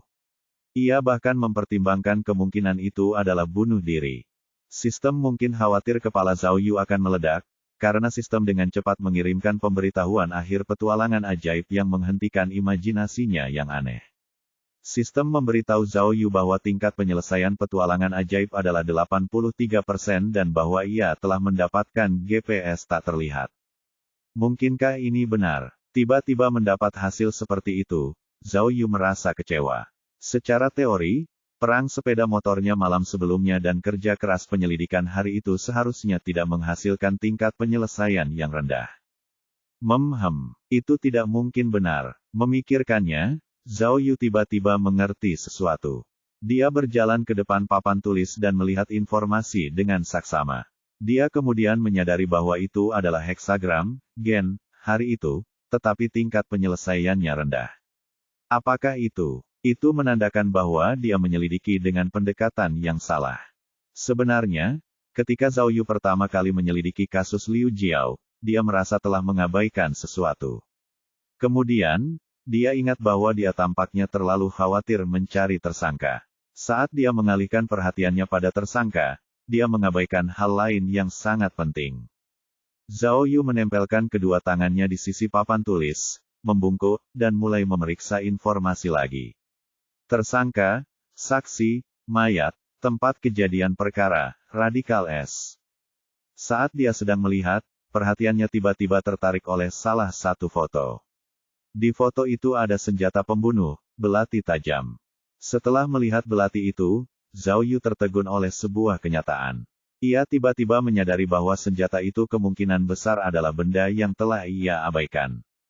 Kemudian, Zhao Yu segera berlari ke meja kerja. Dari tumpukan berkas, ia menemukan informasi terperinci terkait bukti. Zhao Yu membawa berkas korespondensi dan bergumam pada dirinya sendiri, mengapa aku tidak memikirkan hal ini sebelumnya? Tidak heran, selama penyelidikan, aku merasa bingung. Itu saja. Senjata itu adalah belati bermata dua dengan gagang kayu. Pengerjaannya sangat teliti dan bilahnya tajam. Setelah diperiksa, itu adalah salah satu dari sepasang pisau baru. Zhao Yu membaca catatan dalam berkas itu dengan cepat. Setelah kejahatan itu, senjata itu ditemukan pada pagi hari kedua, terselip di dalam laci di kamar Feng Kuo. Ditambah lagi, ada sidik jari Feng Kuo dan noda darah korban. Zhao Yu membaca catatan itu dan menyadari bahwa, dalam keseluruhan proses kasus Liu Jiao, hal yang paling bertentangan dan aneh adalah bukti yang sangat penting ini. Tidak hanya muncul di kamar Feng Kuo pada akhirnya, ada juga perbedaan yang tidak masuk akal mengenai belati itu sendiri. Coba bayangkan, seandainya ada orang yang mencoba menjebak Feng Kuo, apa yang bisa dilakukan agar bisa mendapatkan sidik jari Feng Kuo pada belati tersebut, sedangkan darah korban ada pada bilah belati tersebut. Pikirkan baik-baik, itu sama sekali tidak mungkin. Sebab, jika pembunuh itu memegang belati untuk membunuh dan kemudian menjebak Feng Kuo, sidik jarinya akan ada di gagangnya atau tidak akan ada sidik jari sama sekali. Sekalipun pisau itu pernah digunakan oleh Feng Kuo sebelumnya, sehingga sidik jarinya sudah ada di sana, tetapi ketika si pembunuh memegang belati untuk membunuh, sidik jarinya akan terhapus, karena kekuatan yang digunakan, atau sidik jarinya akan menjadi kabur. Namun, ketika senjata itu ditemukan, sidik jari Feng Kuo sangat jelas, tidak ternoda, dan jelas. Jadi, Kepala Biro Hong yakin bahwa Feng Kuo bersalah. Cek-cek, tampaknya, jika Feng Kuo benar-benar dijebak, itu memang membutuhkan keterampilan tingkat tinggi. Zhao Yu berspekulasi berulang kali, akhirnya hanya menemukan dua kemungkinan.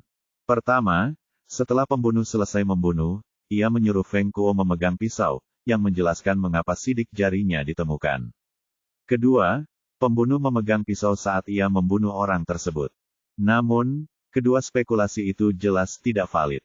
Pertama, Feng Kuo tidak bodoh, jadi mengapa dia menyentuh belati yang berlumuran darah? Ditambah lagi, Feng Kuo tiba di tempat kejadian perkara tidak lama setelah pembunuhan, jadi waktunya sama sekali tidak masuk akal. Sedangkan untuk yang kedua, itu bahkan lebih mustahil. Bilahnya sangat pendek. Jika dia memegang bilahnya, dia tidak akan bisa menikam seseorang sampai mati. Ditambah lagi, laporan otopsi menyatakan bahwa pembunuh itu menikam dengan kuat dan brutal, jadi berdasarkan kedalaman lukanya, bilahnya seharusnya tertusuk dalam-dalam ke darah, hampir seluruhnya sampai ke gagang. Lalu, kalau bukan salah satu dari keduanya, apakah ada kemungkinan yang lain? Tunggu, tiba-tiba, Zhao Yu punya pikiran. Dia memeriksa senjata di foto itu lagi, yang membuatnya punya kemungkinan ketiga. Zhao Yu gemetar karena emosi, mengetahui bahwa, jika kemungkinan ketiga itu benar, dia akhirnya akan tahu siapa pembunuh sebenarnya. Bab 488. Zhao Yu mengaktifkan fungsi pembesar di ponselnya. Ia mengamati foto senjata itu dengan saksama. Semakin ia mengamatinya, semakin ia berpikir bahwa spekulasi itu benar. Meskipun senjata itu hanya belati kecil, mungkin ada misteri tersembunyi di belati ini. Ternyata, ketika Zhao Yu mempertimbangkan kemungkinan ketiga, dia memikirkan lagi lokasi senjata yang tidak masuk akal itu. Sebelumnya, dia tidak dapat memahami mengapa senjata dengan sidik jari Feng Kuo muncul di kamar tidur Feng Kuo dan bukan di tempat kejadian perkara. Tampaknya, jika spekulasi ketiganya terbukti benar, faktor ini akhirnya dapat dijelaskan. Kemungkinan ketiga adalah senjata itu telah dilengkapi dengan gagang pengganti yang baru. Coba bayangkan, untuk membunuh dan menjebak Feng Kuo, si pembunuh menyiapkan dua belati. Satu belati ditaruh di tempat yang bisa digunakan Feng Kuo setiap saat, sehingga ada sidik jari Feng Kuo di sana.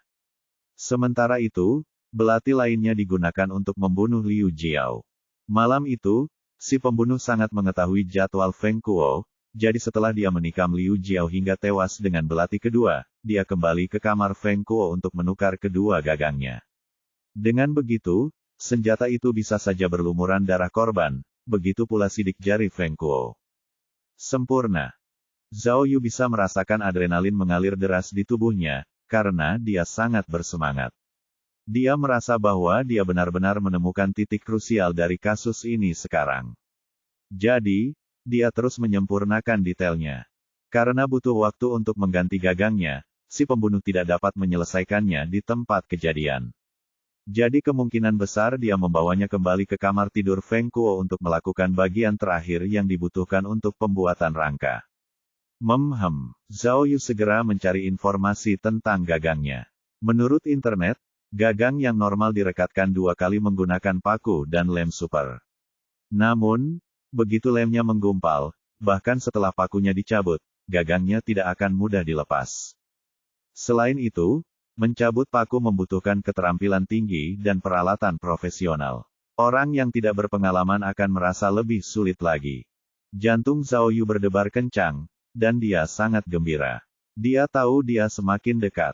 Jadi, dia terus berpikir, siapa yang bisa menangani penggantian gagang pedang dan pembunuhan Liu Jiao? Hanya 2 orang yang bisa melakukan kedua hal ini. Xiao Guofeng dan Xiao Zhen. Benar, selama ini, para pembunuhnya ada di sana, ayah dan anak itu. Coba bayangkan skenario ini. Mereka berdua adalah ahli pertukangan kayu, jadi sudah ada perkakas di rumah. Oleh karena itu, mengganti gagangnya adalah tugas yang mudah. Agaknya, untuk memudahkan proses penggantian gagang, mereka menyiapkan 2 belati tanpa lem terlebih dahulu. Dan, pembunuhnya mengetahui situasi pribadi Feng Kuo, serta situasi keluarganya. Jadi, kedua orang itu sangat cocok dengan kriterianya. Kali ini, Zhao Yu tidak akan membiarkan dirinya tenggelam dalam pikiran apapun. Meskipun Xiao Guofeng tidak memiliki motif apapun untuk melakukan kejahatan itu, Zhao Yu tetap mencurigainya. Karena, setelah kasus itu, pengakuan lisannya lah yang telah menyingkirkan Xiao Zhen dari daftar tersangka. Xiao Guofeng berkata bahwa ia pergi ke Lingyun untuk mengirim barang hari itu, dan mereka baru kembali sekitar pukul 11. Ia juga berkata bahwa mereka baru saja tiba, ketika mereka menerima telepon dari polisi dan bergegas ke kantor polisi untuk mencari Feng Kuo. Dengan kata lain, meskipun pembunuhnya adalah Xiao Zhen, Xiao Guofeng pasti sudah mengetahuinya. Cek, melihat nama Xiao Guofeng dan Xiao Zhen, Zhao Yu merasa bahwa Tuhan sedang mempermainkannya. Setelah menyelidiki begitu lama, dia tidak pernah menyangka bahwa dia akan kembali ke titik awalnya lagi. Saat targetnya kini diarahkan pada ayah dan anak itu, Zhao Yu terus berspekulasi sepanjang alur pemikiran ini. Pertama, motifnya. Mengapa mereka melakukannya? Mengapa mereka membunuh Liu Jiao dan menjebak Feng Kuo? Mungkinkah mereka tidak ingin Feng Kuo mendapatkan kekayaan keluarga? Setelah melalui penyelidikan sebelumnya, dipastikan bahwa keluarga mereka cukup harmonis, dan tampaknya tidak ada konflik sama sekali. Dan, ketika Feng Lin menikah dengan Xiao Guofeng saat itu, asetnya jauh lebih banyak daripada milik Xiao Guofeng. Lagi pula, pabrik kayu Xiao Guofeng bahkan belum memproduksi produk kelas atas. Selain itu, setelah menikah, Feng Lin tetap mendapatkan penghasilan dan tidak berhenti dari pekerjaannya. Rekening propertinya bernilai setidaknya 5 juta atau lebih, yang jauh lebih banyak daripada milik Xiao Guofeng. Oleh karena itu, tidak mungkin mereka berselisih karena masalah uang atau harta. Bahkan jika kedua bersaudara itu masing-masing mengambil setengahnya, itu sudah cukup bagi mereka berdua untuk hidup makmur. Ditambah lagi, masing-masing bersaudara itu memiliki karir yang sukses. Di samping itu, hal yang paling sulit dipahami adalah, jika ayah dan anak itu bermaksud menjebak Feng Kuo, mengapa mereka tidak langsung menargetkan Feng Kuo, daripada mencari seseorang yang tidak mereka kenal. Ditambah lagi, pembunuhan adalah hal yang besar. Bahkan menjebak seseorang dengan kepemilikan narkoba akan menjadi pengganti yang cukup untuk melakukan tindakan ekstrim dengan menggunakan nyawa manusia sebagai alat taruhan. Oleh karena itu, motifnya tidak jelas dan kasusnya masih sangat membingungkan. Dan setelah Feng Kuo mendapat masalah, tanggapan Xiao Guofeng bertentangan dengan spekulasi saat ini. Saat itu, karena Feng Kuo ditangkap karena pembunuhan, kemungkinan besar dia akan dijatuhi hukuman mati. Xiao Guofeng ingin menyelamatkannya, jadi dia menggunakan koneksi yang tak terhitung jumlahnya, bahkan menjual sebagian hak milik pabriknya dan 2 properti lainnya, untuk meringankan hukuman matinya. Kemudian, dia bahkan mengeluarkan uang dalam jumlah yang sangat besar untuk memindahkan Feng Kuo ke penjara kota yang lebih baik, di mana dia kemudian dapat secara perlahan mengurangi hukumannya menjadi 19 tahun. Jika dia ingin menjebak Feng Kuo, mengapa dia melakukan semua itu? Bahkan dengan sedikit tipu daya saja sudah cukup untuk menipu Feng Lin dan mengirim Feng Kuo ke ranjang kematiannya. Dan, kemudian, ketika Feng Lin dirawat di rumah sakit, karena pendarahan otak, Xiao Guofeng tidak melupakan putranya yang dipenjara, tetapi terus mencari cara baru untuk membantunya mengajukan pengurangan hukuman lebih lanjut. Oleh karena itu, berdasarkan tindakan Xiao Guofeng, dia jelas tidak terlihat seperti tersangka yang logis. Mungkinkah, semua ini adalah perbuatan Xiao Zhen? Tapi, bagaimana kita menyelesaikan kesaksiannya? Xiao Zhen tidak ada di sana. Selain itu, ada satu hal lagi. Terlepas dari Xiao Guofeng atau Xiao Zhen, tidak ada radikal S dalam kata Xiao. Para ahli tulisan tangan memastikan bahwa noda darah yang ditinggalkan Liu Jiao bukanlah radikal rumput. Jadi, bagaimana kita menjelaskannya? Bunyi bip-bip. Ada pesan masuk. Zhao Yu mengira pesan itu dari Miao Ying, jadi dia segera memeriksanya. Namun, pada akhirnya, pesan itu dari Liang Huan. Liang Huan memberitahu Zhao Yu bahwa Liu Jiao berasal dari Yunsu. Zhao Yu juga mengatakan bahwa Liu Jiao adalah anak perempuan satu-satunya. Setelah Liu Jiao meninggal, orang tuanya tidak tahan lagi mengingat kenangan yang kuat itu, jadi mereka meninggalkan Yunsu dan pindah ke kota lain. Sejauh ini, mereka tidak dapat dihubungi. Wah, Zhao Yu menarik napas dalam-dalam. Dari apa yang dilihatnya, tidak ada informasi berharga yang bisa diambil dari orang tua Liu Jiao. Namun, dengan prinsip tidak membiarkan satu hal pun terlewat, mereka harus memeriksanya. Oleh karena itu, Zhao Yu memberitahu Liang Huan bahwa petunjuk ini perlu diikuti. Setelah mengirim pesan, Zhao Yu mengalihkan fokusnya. Kemudian, meskipun dia baru saja mendapatkan petunjuk yang sangat penting, dia masih perlu berusaha untuk mengungkap kebenaran di baliknya. Untungnya, Feng Kuo baru saja dikirim kembali ke Qinsan. Mungkin jika dia bisa berbicara dengan orang yang terlibat, itu bisa membantu kasusnya. Bab 489. Batuk-batuk. Di pagi hari, di lantai 3 perusahaan buah Dafeng, batuk Zhao Yu tiba-tiba terdengar. Bagi Jiang Dafeng, yang sedang membuka kiosnya di lantai bawah, ia sudah terbiasa dengan batuk seperti itu. Namun, setelah batuk yang terdengar hari ini, terdengar pula tangisan Zhao Yu. Aduh! Apa yang terjadi? Jiang Dafeng terus menata semangkanya dan melihat ke atas. Dia mencibir, psikopat di atas pasti makin parah. Di lantai atas, Zhao Yu telanjang hingga pinggangnya, mencatat berbagai hal dengan cepat di buku catatannya. Matanya terbuka lebar dan tangannya yang menulis gemetar karena gugup. Di buku catatan itu, ia menulis 2 kata, Kun Gen. Sialan! Zhao Yu selesai menuliskan puisi heksagram dan tak kuasa menahan diri untuk mengumpat dalam hati. Dia tidak menyangka akan mendapat heksagram, Kun Gen, pagi itu. Setiap kali heksagram, Kun terbuka, dia tahu pasti akan ada masalah besar yang datang. Saat itu juga, kasus pembunuhan Liu Jiao telah mencapai titik yang paling krusial. Sebuah heksagram, Kun terbuka, yang membuat Zhao Yu cemas. Zhao Yu secara naluriah memeriksa semua perangkat di kepalanya, menghafalnya di luar kepala. Dengan begitu, begitu sesuatu terjadi, ia akan siap sedia. Cek-cek, dia cemberut dan mulai menyelesaikan puisinya. Setelah menyelesaikannya, waktu dan lokasinya pun terungkap. Misi sampingan hari itu mengacu pada persimpangan di Jalan Guobin.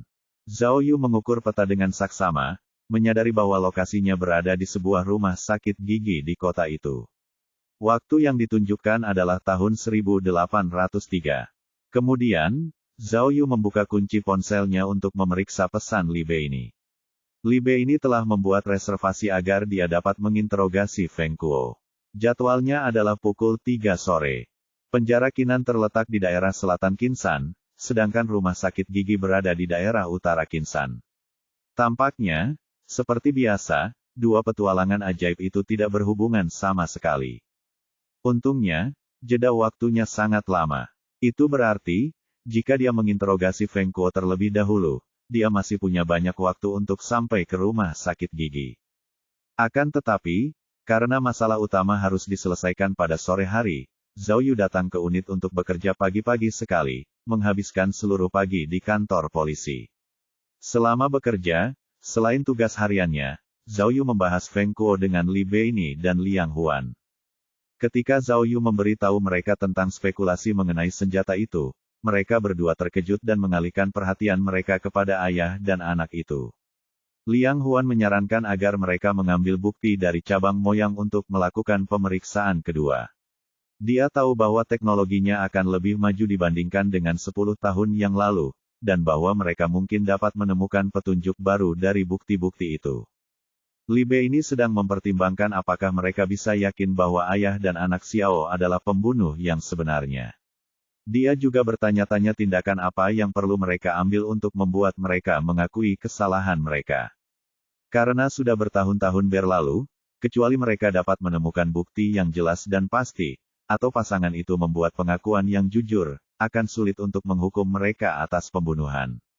Namun, Zhao Yu disibukkan oleh heksagram, kun, yang mengancam jiwa dalam benaknya, jadi dia tidak berminat untuk memikirkan masalah lanjutan ini. Pikirannya terus berputar, berusaha menganalisis apa yang disebut sebagai insiden besar. Di mana itu akan terjadi? Dari insiden General Ridge sebelumnya, kekuatan heksagram, Qian, seharusnya lebih tinggi dari heksagram, kun. Meskipun, itu bukan heksagram, Qian, yang diberikan hari itu, jadi kekuatan heksagram, kun, tidak boleh diremehkan. Oleh karena itu, dia berasumsi bahwa itu akan menjadi kematian atau perampokan yang terjadi, tetapi jelas tidak ada yang lebih besar. Oleh karena itu, ia harus benar-benar fokus dan tidak melakukan hal yang gegabah.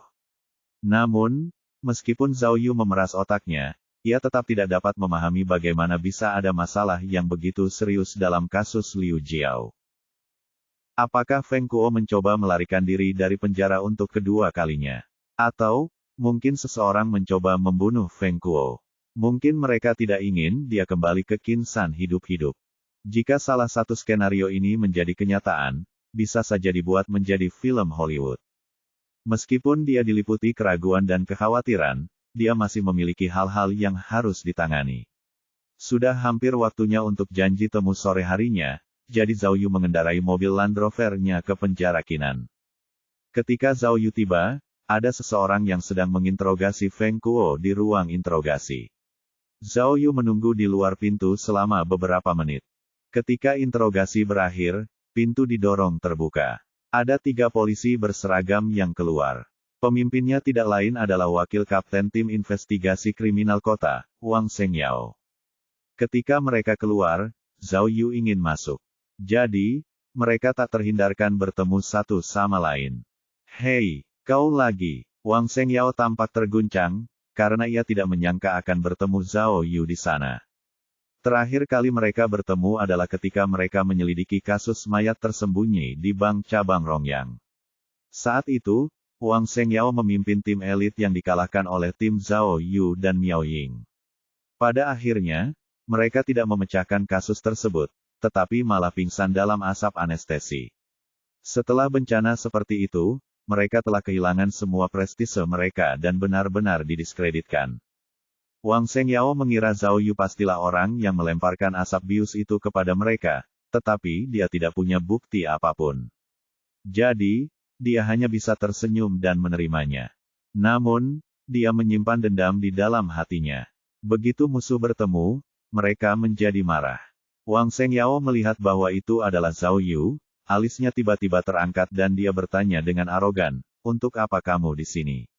Siapa yang mengizinkanmu menginterogasi penjahat ini? Bukan urusanmu." Zhao Yu tidak takut padanya. Dia bahkan tidak repot-repot menatapnya, tetapi langsung masuk.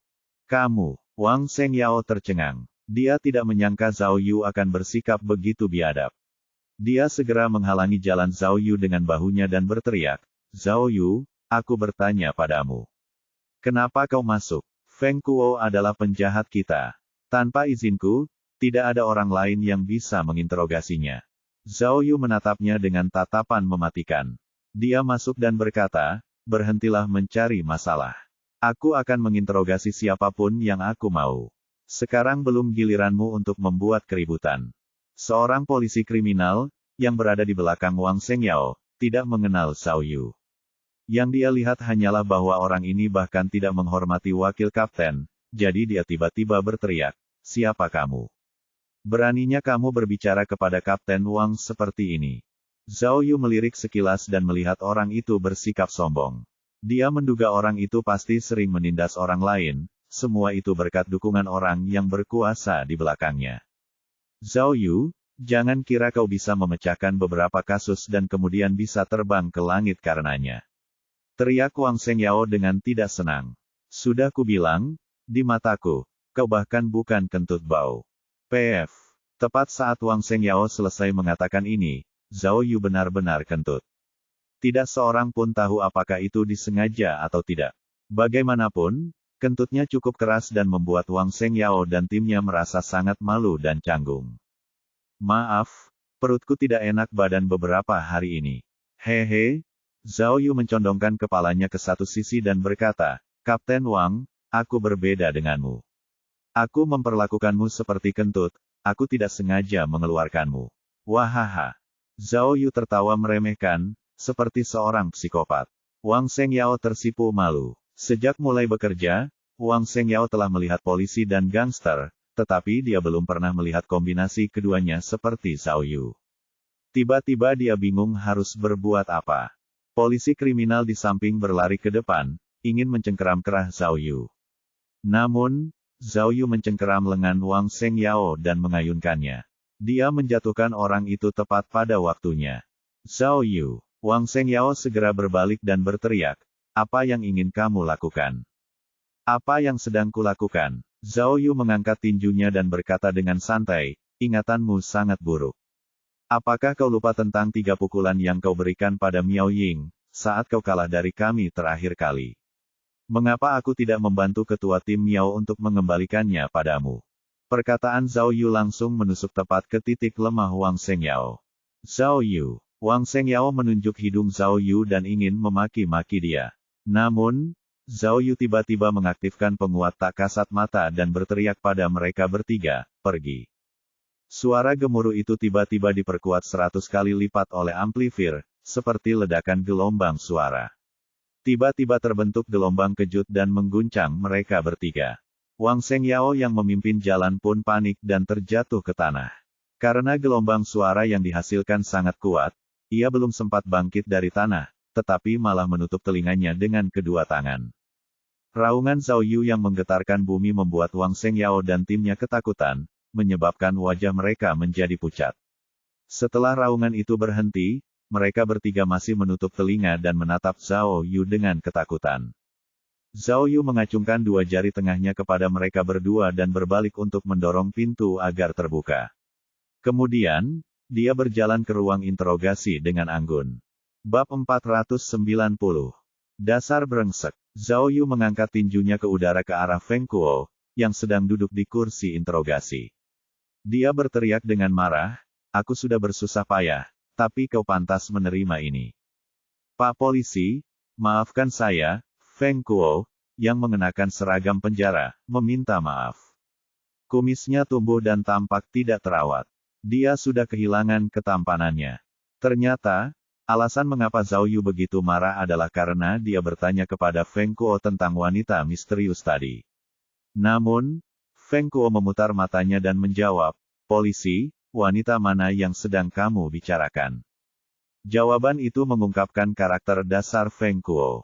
Tampaknya, saat dia berpacaran dengan Liu Jiao dulu, dia pernah berselingkuh beberapa kali. Berapa banyak yang kau miliki? Katakan padaku. Zhao Yu mungkin juga menanyakan semua gosip itu. Mulai dari saat kau mulai syuting di Kinsan, hingga saat Liu Jiao terbunuh. Hanya 2. Feng Kuo menggaruk kepalanya dan mengenang. Ya, hanya 2. Setidaknya hanya 2 yang pernah tidur denganku.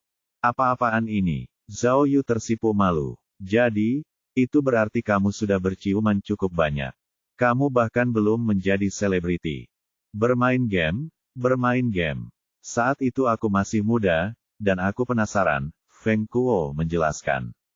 Pak Polisi, aku akan menceritakan semuanya. Saat itu, selain Liu Jiao, aku pernah tidur dengan aktor wanita lain di tim produksi. Bukan yang dari tim produksi, kata Zhao Yu. Maksudku yang satunya. Yang satunya lagi adalah gadis tetangga. Dia adalah seorang pelajar, Feng Kuo memikirkannya dengan saksama. Namanya. Hei, jangan bilang, kamu berguling-guling di spray bersamanya, tapi kamu bahkan tidak ingat namanya. Zhao Yu mendesah. Bagaimana mungkin kehidupan Feng Kuo yang kacau bisa mirip dengan kehidupanku sebelum aku datang ke kehidupan saat ini? Nama belakangnya adalah Ai Lili atau Ai Li. Atau mungkin Ai Meili. Tidak, Ai Meili membintangi film. Kalau begitu, Ai Li. Kata Feng Kuo. Hari itu, setelah aku kembali dari studio, aku bertemu dengan gadis itu di rumahku. Lalu, kami mengobrol dan langsung cocok. Lalu, ya, tidak ada seorang pun di rumahku, jadi. Apa-apaan ini? Ada gadis-gadis yang berpikiran terbuka seperti itu, bahkan 10 tahun yang lalu. Zhao Yu menghela napas dan bertanya, baiklah, lalu apa yang terjadi setelah itu? Setelah itu, kami bersenang-senang beberapa kali lagi. Dia bahkan datang ke studio untuk menemuiku secara diam-diam beberapa kali, kata Feng Kuo. Wanita itu pasti mencari kesenangan. Selain fisik, kami tidak berkomunikasi sama sekali. Polisi, Feng Kuo tidak yakin, tetapi tetap bertanya, mungkinkah? Mungkin gadis itu terkait dengan kasus pembunuhan Liu Jiao. Zhao Yu mencatat informasi tentang Ai Li, tetapi tidak mau menanggapi keraguan Feng Kuo. Dia kemudian bertanya, apakah kamu tahu di mana dia tinggal sekarang? Tidak tahu. Jawab Feng Kuo. Dulu, hanya ada satu nomor telepon yang kusimpan di ponselku. Aku juga tidak berani menyimpannya dengan nama aslinya, karena takut Liu Jiao akan melihatnya. Jadi, kutulis nama seorang pria. Dia melanjutkan, saya tidak pernah membicarakan apapun tentang Liu Jiao kepadanya. Dia tidak mengenal Liu Jiao. Saat itu, saya pikir dia tidak penting, itu sebabnya saya tidak memberitahu polisi tentang dia. Kamu pantas menerima ini. Zhao Yu memotongnya. Kamu tidak peduli apakah itu penting atau tidak. Kamu hanya takut akan malu jika membicarakannya. Kamu dalam situasi apa sekarang? Apakah kamu masih lebih mementingkan harga diri daripada mencari keadilan? Aku katakan padamu, jika kamu ingin aku menyelamatkanmu, jangan sembunyikan apapun. Ceritakan semuanya padaku, apakah kamu mengerti? Ya. Feng Kuo mengangguk. Mengenai senjata itu, sebelum kotaknya, apakah kamu punya kesan tentangnya? Zhao Yu mulai mengajukan pertanyaan lain. Menurutmu mengapa sidik jarimu ada di sana? Tidak, sama sekali tidak, aku belum pernah melihatnya sebelumnya. Feng Kuo berkata dengan sangat yakin. Aku tidak bisa memasak, aku hanya suka mengukir kayu. Aku tidak akan menggunakan belati seperti itu untuk mengukir. Oh, Zhao Yu memperhatikan fakta ini dengan serius, lalu bertanya, kamu pernah belajar pertukangan kayu sebelumnya, jadi menurutmu apakah gagang senjata ini bisa diganti dengan mudah? Hah? Feng Kuo terkejut mendengar pertanyaan itu. Jika ada lem yang digunakan, maka itu tidak akan mudah. Lem itu harus dipanaskan dan dicairkan, yang membutuhkan banyak tenaga. Apakah menurutmu Lan Suping mengganti gagangnya? Itu ekstrim. Kenapa? Menurutmu Lan Suping punya kemampuan untuk mengganti gagang pedang. Di antara kalian, apakah ada orang lain yang lebih hebat dalam hal itu? Zhao Yu memberi isyarat, dan Feng Kuo tiba-tiba terkejut. Polisi, Anda tidak mungkin curiga. Xiao Zhen, kan? Tenggorokan Feng Kuo kering dan dia menelan ludahnya. Dia menggelengkan kepalanya karena curiga. Itu tidak mungkin, kan? Orang itu, kenapa dia harus curiga? Katakan sejujurnya, bagaimana hubunganmu dengan saudaramu yang tidak ada hubungan darah? Desak Zhao Yu. Kami, cukup dekat, jawab Feng Kuo. Kakakku seorang introvert dan temperamennya cukup baik. Biasanya, dia tertarik dengan pekerjaanku. Selain itu, dia tidak mengerti soal uang, jadi tidak mungkin semua ini tentang warisan. Aku tidak mengerti. Lalu, menurutmu, apakah dia punya perasaan khusus padamu? Tanya Zhao Yu. Ibumu bilang karakter Xiao Zhen lebih seperti perempuan, jadi menurutmu? Tidak. Feng Kuo tiba-tiba mengerti apa yang dimaksud Zhao Yu dan langsung menjawab. Kecenderungan seksual kakakku memang normal, jadi dia tidak akan punya ide apapun tentangku. Pak Polisi, meskipun saya tidak bisa membuktikannya, percayalah, saya sangat sensitif dengan cara orang memandang saya. Kalau kakak saya tertarik pada saya, mustahil saya tidak tahu. Anak itu orangnya membosankan. Kalau dia melihat cewek cantik, matanya langsung berbinar. Oh, dan ya, saya pernah menemukan majalah dewasa di kamarnya. Di dalam majalah itu semuanya cewek cantik. Tapi, dari apa yang aku tahu, Zhao Yu mencatat sambil berbicara. Xiao Zhen belum menikah, sampai sekarang. Ditambah lagi, dia bahkan tidak punya pacar. Kakakku baru berusia 29 tahun. Dia pemilih, kurasa. Feng Kuo menjelaskan. Juga, terkadang, kakakku terlalu pemalu. Dia tidak berinisiatif. Hai, tepat ketika Zhao Yu sedang membuat catatan, dia tiba-tiba menyadari suatu masalah yang sangat penting. Saudara laki-laki. Feng Kuo terus mengucapkan kata itu, jadi Zhao Yu terus menulisnya juga. Kemudian, Zhao Yu tiba-tiba menyadari bahwa kata saudara mengandung radikal S. Saat itu, Zhao Yu merasakan hawa dingin di tulang belakangnya dan merinding di sekujur tubuhnya. Mungkinkah kata radikal S yang ditulis Liu Jiao sebelum dia meninggal tidak merujuk pada nama keluarga seseorang? Bukan Lan, bukan Guan, bukan Feng, tapi kata saudara. Di dunia lain, pembunuh yang membunuh Liu Jiao adalah saudara laki-laki Feng Kuo, Xiao Zhen. Kamu? Zhao Yu tiba-tiba berdiri dan bertanya pada Feng Kuo, cepat. Kakakmu, apakah dia kenal Liu Jiao?